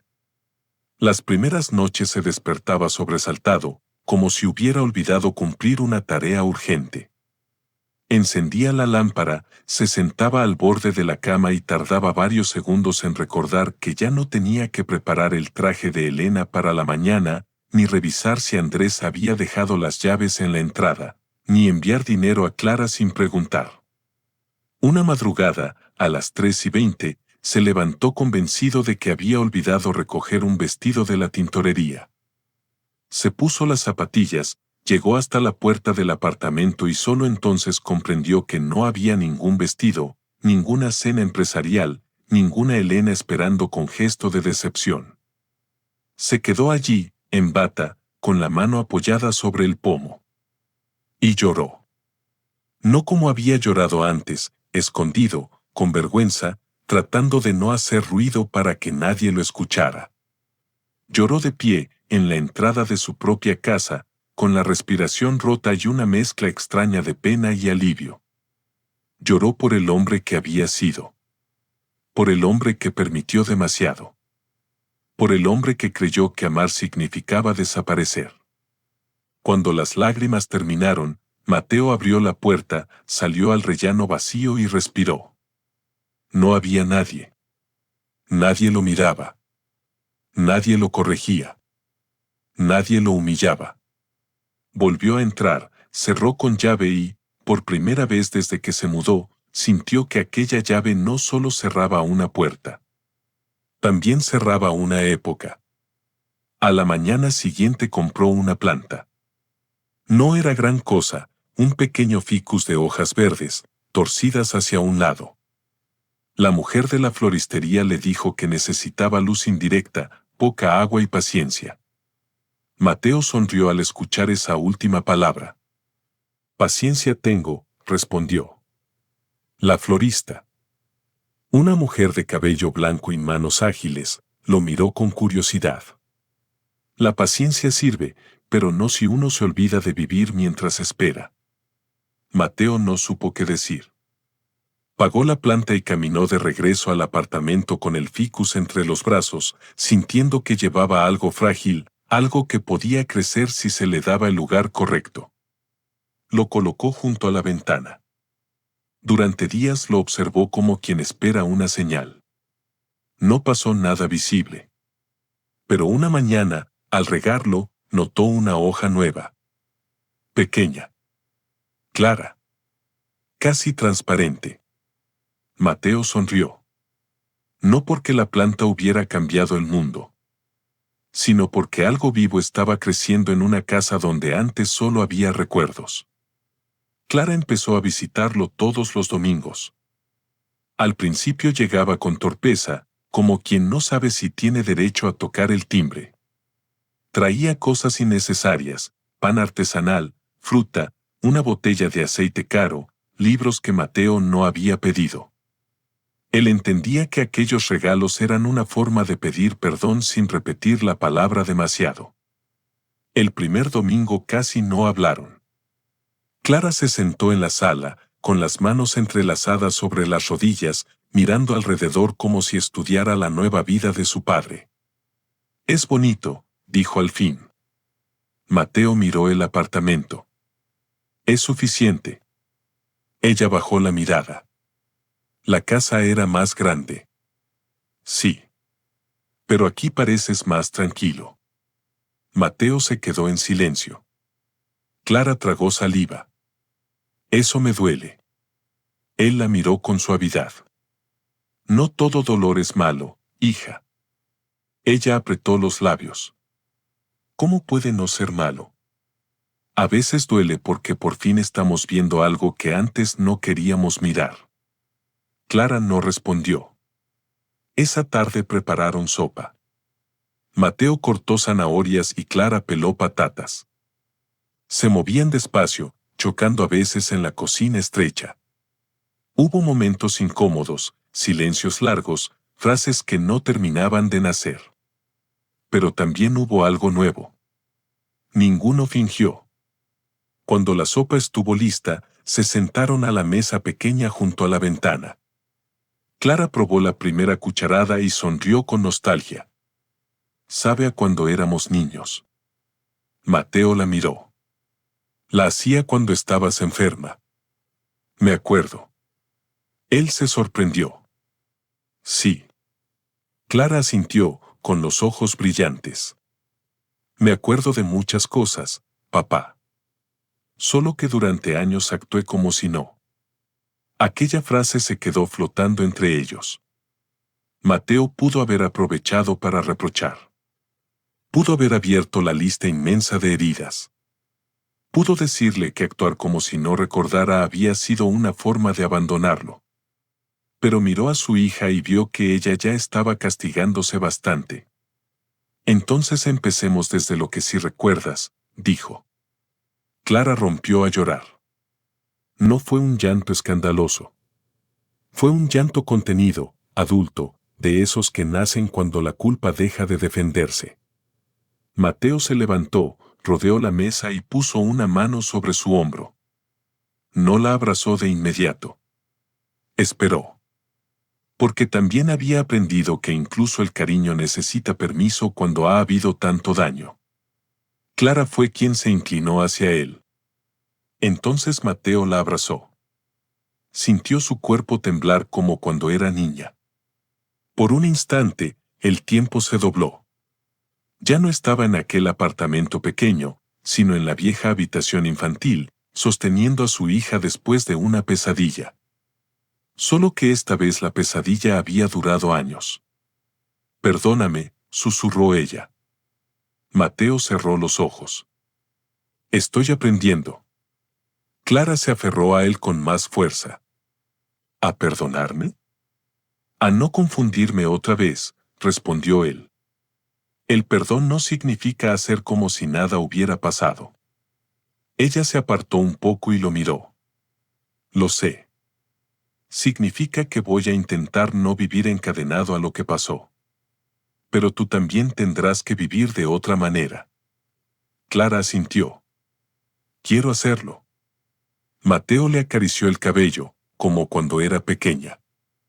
«Entonces empieza por no parecerte a tu madre cuando tengas miedo». Aquella frase la hizo llorar más. Pero también la salvó. Porque a partir de ese día, Clara dejó de llegar al apartamento con regalos caros. Llegaba con tiempo. Y el tiempo, Mateo lo descubrió, era el regalo que más le había faltado. A veces cocinaban. A veces ordenaban fotografías antiguas. A veces simplemente caminaban por el parque. En una de esas caminatas, Clara le confesó que había dejado su puesto en una consultora donde todos admiraban a Elena. No podía seguir allí, dijo.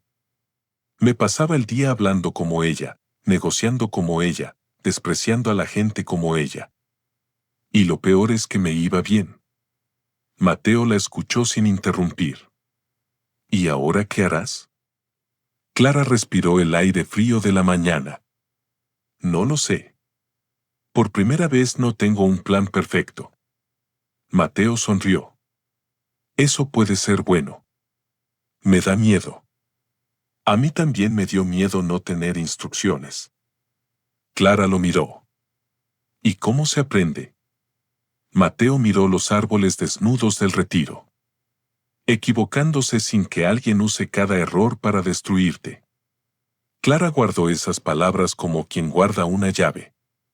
Andrés tardó más en regresar.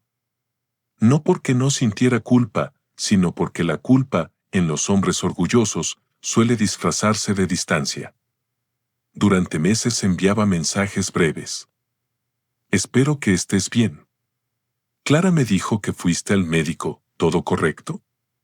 Papá, cuando quieras hablamos. Mateo respondía con educación, pero sin abrir demasiado la puerta. Estoy bien. Todo correcto. Hablaremos. La verdad era que a Andrés le dolía de otra manera. Clara había sido fría, sí. Había sido cómplice por comodidad, por miedo, por admiración equivocada hacia Elena. Pero Andrés había usado palabras más duras. Había mirado a Mateo como un hombre mira un objeto viejo que ya no sirve. Había dicho, hace mucho de eso. Había dicho, no te metas. Había defendido la expulsión de su padre con una naturalidad que aún le quemaba la memoria. Una tarde de abril, Andrés apareció sin avisar. Mateo abrió la puerta y lo encontró en el rellano con el rostro cansado, barba de varios días y una caja de cartón entre las manos. Hola, papá. Mateo no se movió. Hola. Andrés tragó saliva. Sé que debería haber llamado. Sí. ¿Puedo irme? Mateo miró la caja. ¿Qué traes? Andrés bajó la vista. Cosas tuyas. Cosas que mamá iba a tirar. El aire se tensó. Mateo se apartó de la puerta. Pasa. Andrés entró como si el apartamento fuera un territorio sagrado donde podía romper algo con solo respirar. Dejó la caja sobre la mesa. Dentro había fotografías, cuadernos viejos, un reloj de bolsillo que había pertenecido al padre de Mateo, varios dibujos infantiles y una carpeta azul. Mateo tomó el reloj. Creyó que se había perdido hacía años. Lo encontré en el antiguo despacho, dijo Andrés. En un cajón cerrado. Mateo acarició la superficie metálica. Su padre se lo había dado una semana antes de morir. No valía mucho dinero, pero tenía grabadas las iniciales familiares. M.V. Mateo Valcárcel. Manuel Valcárcel. Una línea de hombres sencillos que habían trabajado con las manos y habían intentado vivir con honor. Gracias, dijo. Andrés se sentó, pero no se acomodó. Mantuvo la espalda rígida, como acusado esperando sentencia. Papá, he ensayado muchas veces lo que quería decirte. Mateo dejó el reloj sobre la mesa. No tienes que actuar conmigo. Andrés cerró los ojos. La frase lo desarmó. No sé cómo no actuar, confesó. Creo que llevo toda la vida actuando. Actuando como si no me doliera nada. Como si mamá siempre tuviera razón. Como si tú fueras, no sé, alguien menor. Mateo sintió la punzada, pero permaneció quieto. ¿Y lo creías? Andrés tardó en responder. Sí. La honestidad fue brutal. Mateo la recibió en silencio. Andrés continuó. Lo creía porque me convenía. Porque si tú eras débil, entonces yo no tenía que sentir culpa por no defenderte. Si tú eras torpe, entonces mamá tenía razón al controlarlo todo. Si tú no habías aportado nada, entonces yo podía quedarme en la empresa sin preguntarme de dónde venía realmente todo. Su voz se quebró. ¿Y por qué me daba vergüenza parecerme a ti? Mateo bajó la mirada. Esa frase fue una cuchilla lenta. Andrés empezó a llorar. Perdón. Perdón, papá. No quería decirlo así. Pero era verdad. Andrés se cubrió el rostro. Sí. Y ahora me da vergüenza haberlo sentido. Porque durante el juicio, cuando empecé a leer los documentos, cuando vi los correos, cuando entendí lo que mamá había hecho, también entendí otra cosa. Tú no eras débil. Tú eras el único que no nos usaba. Mateo respiró despacio. El ficus junto a la ventana tenía ya varias hojas nuevas. Andrés, dijo al fin, yo no necesito que me idealices ahora para compensar que antes me despreciaras. Su hijo levantó la vista, con los ojos rojos. No estoy intentando. Sí. Un poco sí. Antes necesitabas verme pequeño para justificarte. Ahora necesitas verme enorme para perdonarte. Pero yo no soy ninguna de las dos cosas. Andrés se quedó inmóvil. Mateo se sentó frente a él. Soy un hombre. Me equivoqué. Callé demasiado. Permití demasiado. También los dañé al enseñarles que se podía amar desapareciendo. Pero eso no les daba derecho a pisarme. Lo sé. No basta con saberlo hoy. Tendrás que recordarlo cuando sea incómodo. Andrés asintió. Quiero hacerlo. Mateo miró la caja de recuerdos. Entonces empieza por devolver lo que no sea tuyo. No solo objetos. También versiones de la historia. Andrés entendió. Semanas después, renunció formalmente a su puesto directivo en la empresa. No fue un gesto heroico. Fue doloroso, torpe, lleno de consecuencias. Perdió dinero, posición, amistades interesadas. Elena lo llamó traidor. Antiguos socios lo trataron como un ingenuo. Pero Andrés, por primera vez en su vida adulta, soportó el precio de hacer algo correcto sin buscar aplausos. Una noche llamó a Mateo.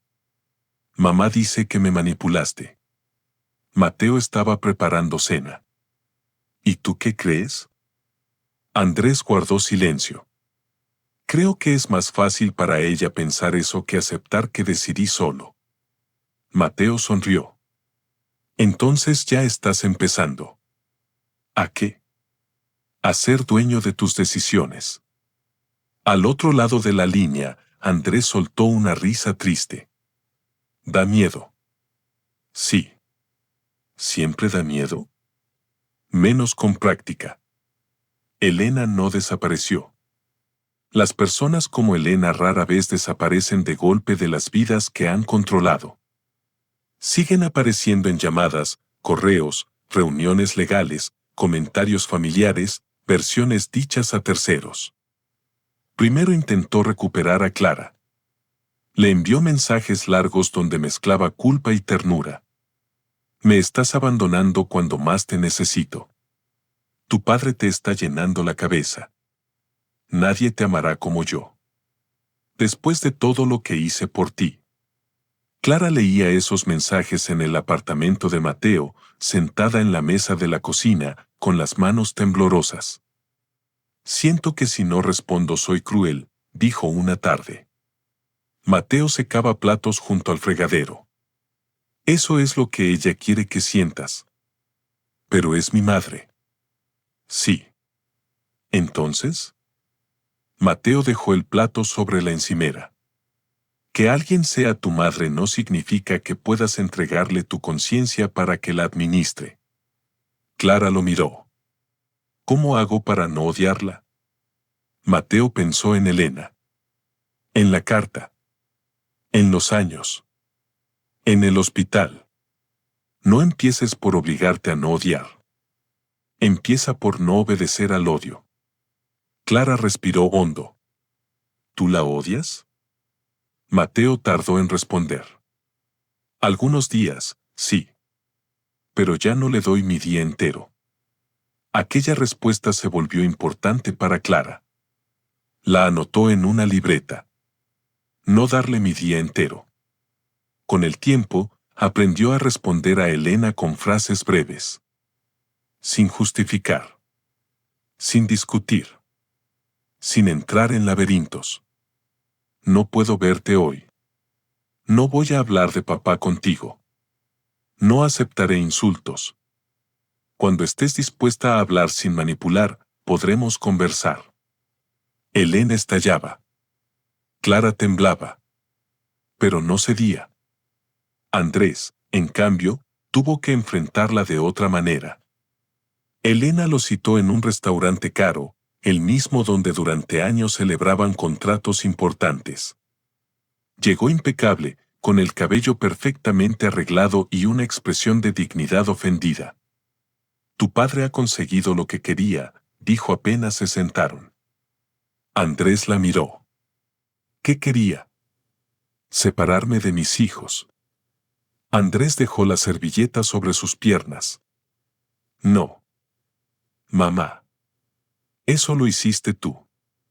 Elena sonrió con tristeza calculada. Te ha convertido en su soldado. No. Solo dejé de ser el tuyo. La frase cruzó la mesa como un relámpago. Elena apretó los labios.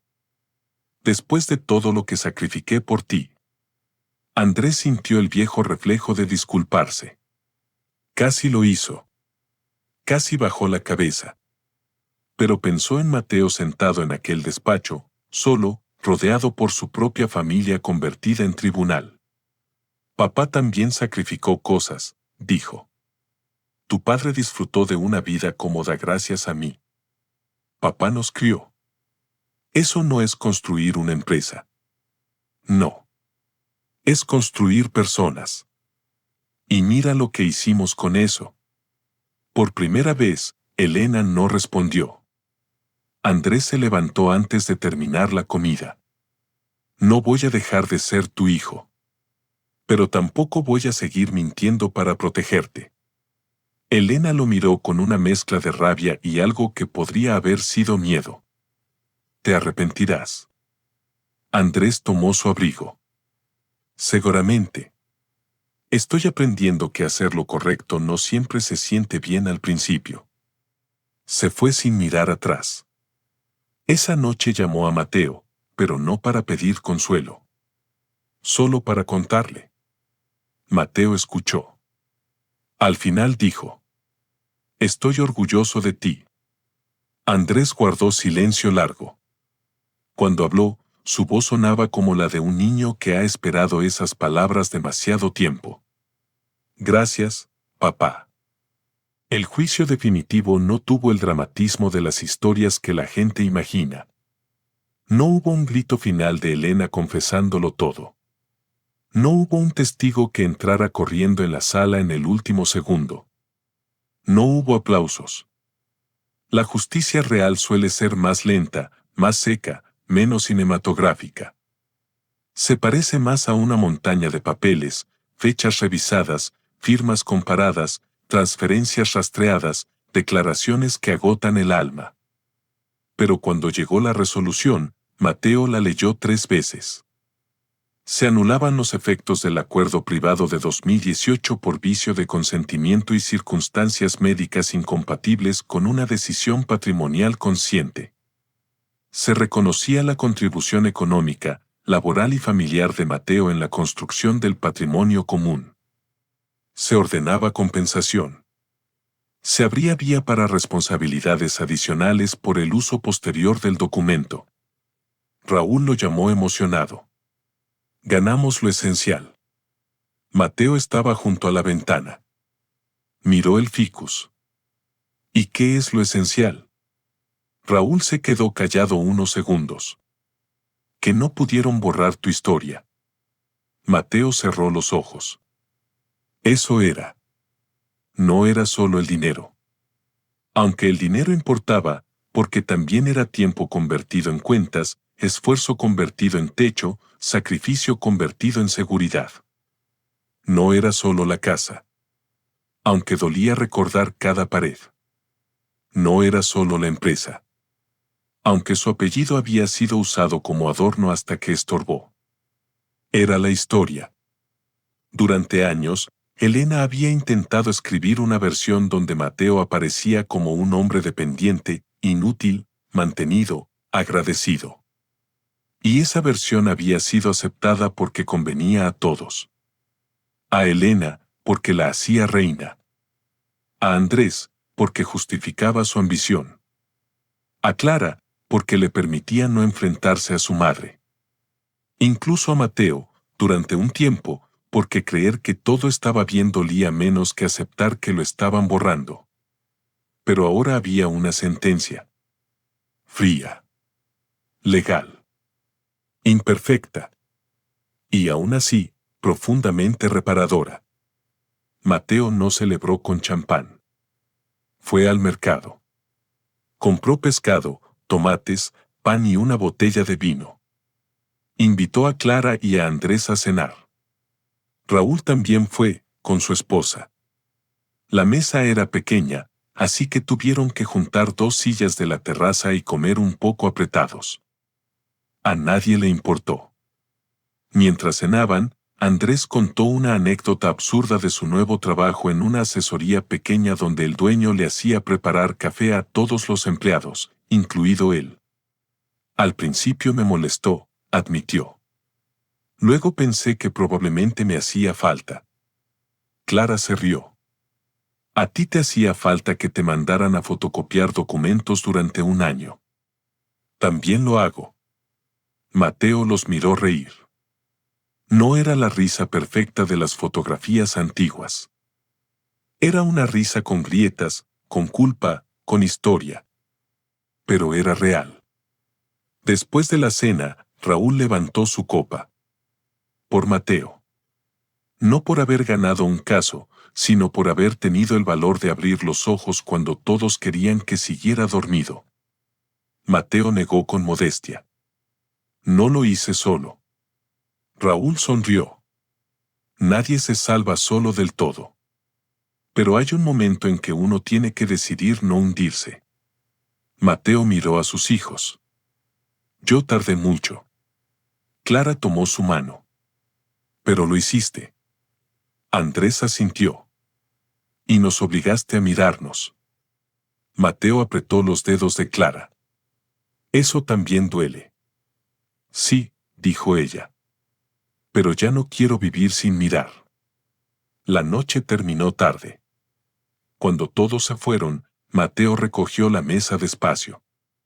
Lavó las copas, guardó los platos, limpió unas gotas de vino derramadas sobre el mantel. Durante años había hecho esas tareas sintiéndose invisible. Ahora las hacía en paz. Esa era una diferencia que nadie podía medir en una sentencia. Un sábado de verano, Mateo regresó a la antigua casa. No para vivir. No para reclamar. La venta ya estaba acordada. La vivienda, demasiado grande y demasiado cargada de sombras, pasaría a manos de una familia que nada sabía de los Valcárcel. Antes de entregar las llaves, Mateo pidió entrar una última vez. Fue solo. El agente inmobiliario le abrió y esperó fuera. Mateo caminó por el recibidor. Todo estaba casi vacío. Sin muebles, las habitaciones parecían más pequeñas. El eco de sus pasos rebotaba en las paredes desnudas. En el salón aún quedaba la marca rectangular donde había estado colgado el cuadro que Elena compró en París. En el comedor, el suelo conservaba una ligera decoloración bajo el lugar que ocupó la mesa familiar. Subió las escaleras. Entró en la habitación que había compartido con Elena.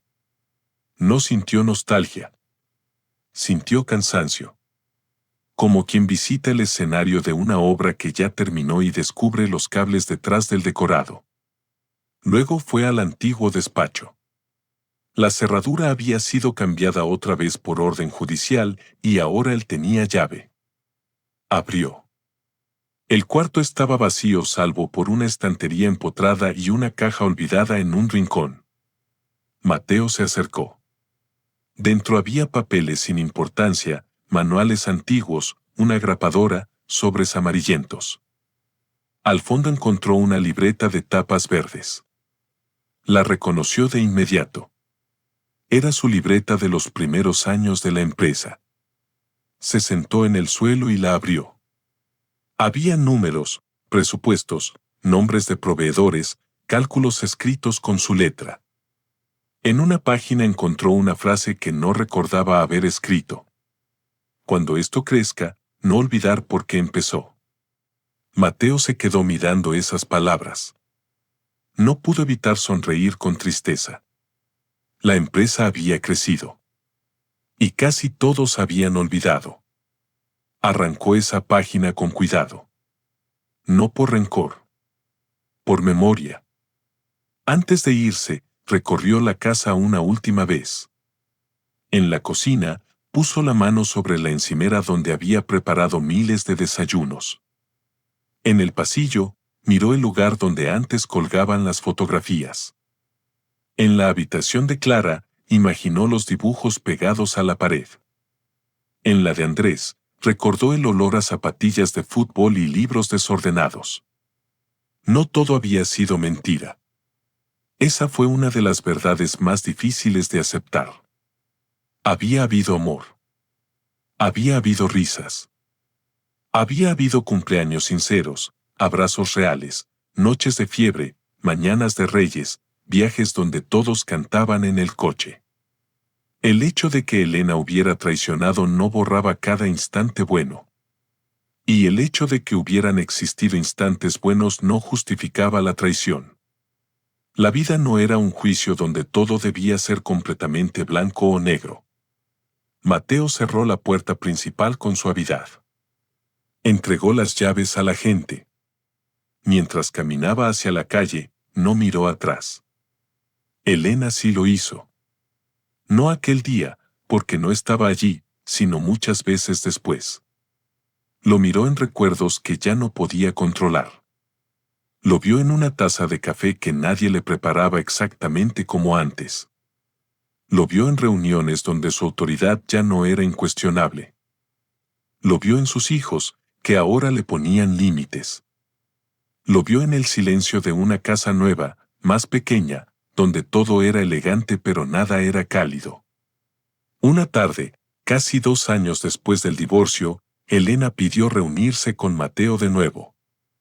Él dudó. No por miedo, sino porque ya no sentía obligación. Se encontraron en un banco del Retiro, a plena luz del día. Mateo eligió el lugar. Elena llegó con un abrigo beige, gafas oscuras y el cabello más corto. Parecía menor y mayor al mismo tiempo, menos imponente, más humana. Gracias por venir, dijo ella. Mateo asintió. ¿Qué necesitas? Elena sonrió apenas. Siempre directo ahora. Aprendí tarde. Ella miró a los niños jugando a lo lejos. Voy a vender mi parte restante de la empresa. Mateo no reaccionó. Clara me lo dijo. Claro. Clara ahora te dice todo. No hubo veneno en la frase. Solo una tristeza seca. Mateo la observó. No todo. Elena bajó la mirada. Andrés casi no me habla. Andrés está intentando entenderse. ¿Y tú? ¿Me entiendes?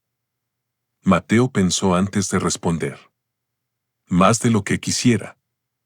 Ella lo miró, sorprendida. ¿Qué significa eso? Que entiendo tu miedo a no ser importante. Tu necesidad de control. Tu terror a depender de alguien. Entiendo incluso cómo pudiste convencerte de que yo era un obstáculo para no sentir culpa. Elena tragó saliva. Pero no me justificas. No. Ella asintió lentamente. Bien. Durante unos segundos, solo se escucharon las hojas movidas por el viento. He estado yendo a terapia, dijo Elena. Mateo no esperaba eso. Me alegra. No lo digas como si hablaras con una vecina. No sé qué quieres que diga. Elena soltó una risa pequeña, amarga. Nada. Supongo que ya no tengo derecho a pedirte respuestas. Mateo se quedó en silencio. Elena se quitó las gafas. Sus ojos estaban cansados. Me preguntaron cuando empecé a despreciarte. Mateo sintió una tensión leve en el pecho. ¿Y qué respondiste? Que no lo sabía. Pero era mentira. Sí lo sé. Él no preguntó. Ella continuó. Empecé a despreciarte cuando comprendí que podía hacerte daño y tú seguías quedándote. Al principio me conmovía. Luego me tranquilizaba. Después me irritaba. Y al final lo usé como prueba de que yo era más fuerte. Mateo miró al frente.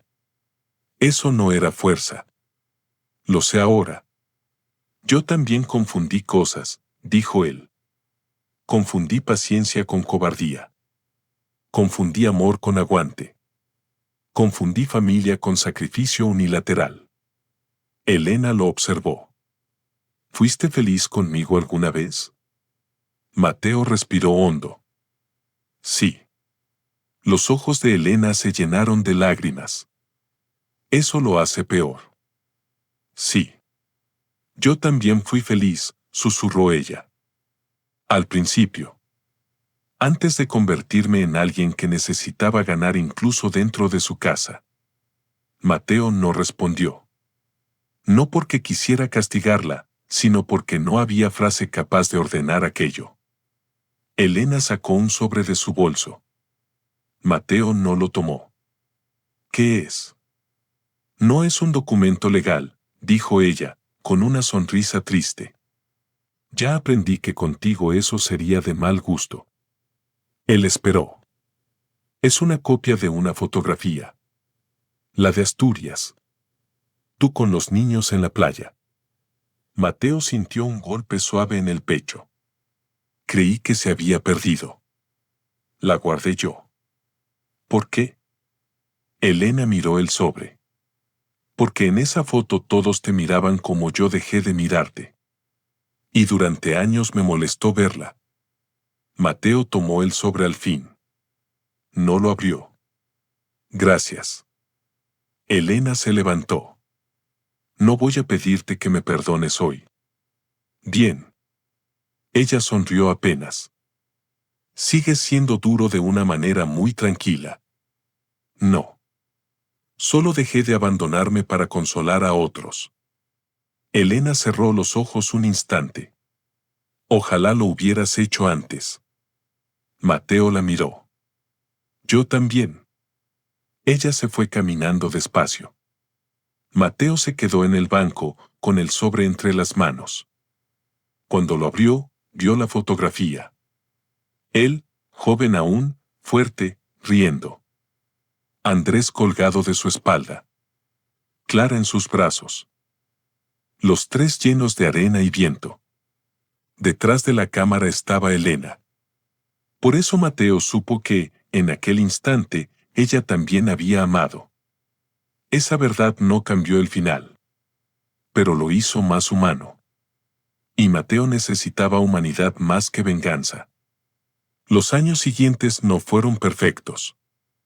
Mateo enfermó de la rodilla y tuvo que usar bastón durante un tiempo. Clara abrió una pequeña consultoría ética para empresas familiares, un proyecto modesto donde ayudaba a revisar acuerdos para que nadie quedara invisibilizado en nombre de la confianza. Andrés empezó desde abajo en una cooperativa financiera y, aunque ganaba menos, dormía mejor. Los domingos continuaron. Al principio eran una forma de reparación. Luego se volvieron tradición. Clara llevaba postre.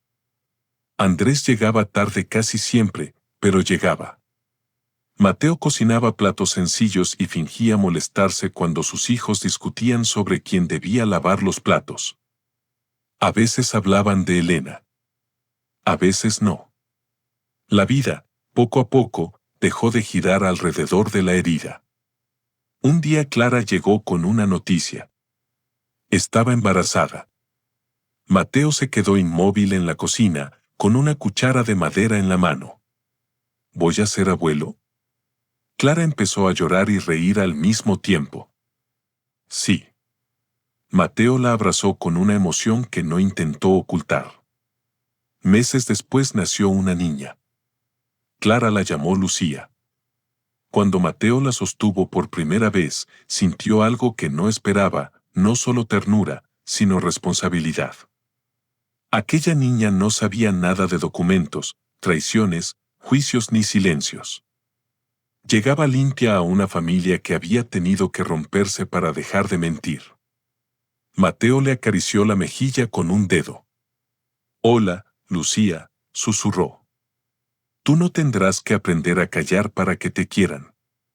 Clara, desde la cama del hospital, lo escuchó y lloró en silencio. Andrés se convirtió en el tío torpe que compraba juguetes demasiado grandes y hacía voces ridículas. Elena conoció a la niña semanas después, con permiso de Clara y límites claros. La sostuvo con una mezcla de alegría y dolor. Mateo no estuvo presente. No hacía falta. Cada vínculo debía encontrar su forma sin que él tuviera que vigilarlo todo. El primer cumpleaños de Lucía se celebró en el apartamento de Mateo. Había globos amarillos, una tarta pequeña y migas por todas partes. La niña gateaba entre las sillas mientras los adultos intentaban evitar que metiera las manos en el plato de ensalada. En un momento, Lucía se aferró al bastón de Mateo y trató de ponerse de pie. Todos guardaron silencio. La niña tembló, soltó una carcajada y dio un paso torpe hacia él. Mateo extendió los brazos. Lucía cayó contra su pecho. La sala estalló en risas. Mateo la sostuvo, con los ojos llenos de lágrimas. Pensó en Clara aprendiendo a caminar. En Andrés cayéndose de una bicicleta. En Elena joven, aplaudiendo desde una playa. Pensó en la vida como una cadena extraña, donde el dolor y el amor se mezclan sin pedir permiso. Esa noche, cuando todos se fueron y el apartamento quedó lleno de platos sucios, papel de regalo y juguetes, Mateo encontró bajo la mesa la vieja Mont Blanc negra. No sabía cómo había llegado allí. Quizá Andrés la había sacado para firmar una tarjeta. Quizá Clara la había encontrado en un cajón. La tomó con cuidado. Durante mucho tiempo aquella pluma había representado el instante en que casi perdió todo. La línea donde no firmó. La fecha que cambió su destino. El arma que Elena quiso convertir en cierre. Mateo fue a su despacho. Sacó una hoja en blanco. Se sentó. Y escribió. Yo, Mateo Valcárcel, declaro que no cedo más mi voz por miedo a perder amor. Declaro que mi vida no será administrada por la culpa. Declaro que mi historia me pertenece, incluso en sus errores. Declaro que perdono sin olvidar, que recuerdo sin vivir preso, y que el amor, cuando es verdadero, no exige que nadie desaparezca. Firmó. No era un documento legal. No necesitaba hacerlo. Lo guardó en la primera página de la libreta verde, junto a aquella frase antigua. Cuando esto crezca, no olvidar por qué empezó. Mateo añadió debajo. Empezó para cuidar. Continúa para vivir. Después apagó la luz. En la sala, el ficus junto a la ventana ya era demasiado grande para su maceta original. Las raíces asomaban por debajo, buscando más espacio. Mateo lo vio y sonrió. Al día siguiente compraría una maceta nueva. Porque algunas vidas, cuando por fin dejan de estar encerradas en el recipiente equivocado, No necesitan permiso para crecer. Solo necesitan espacio. Y Mateo, después de tantos años, por fin lo tenía.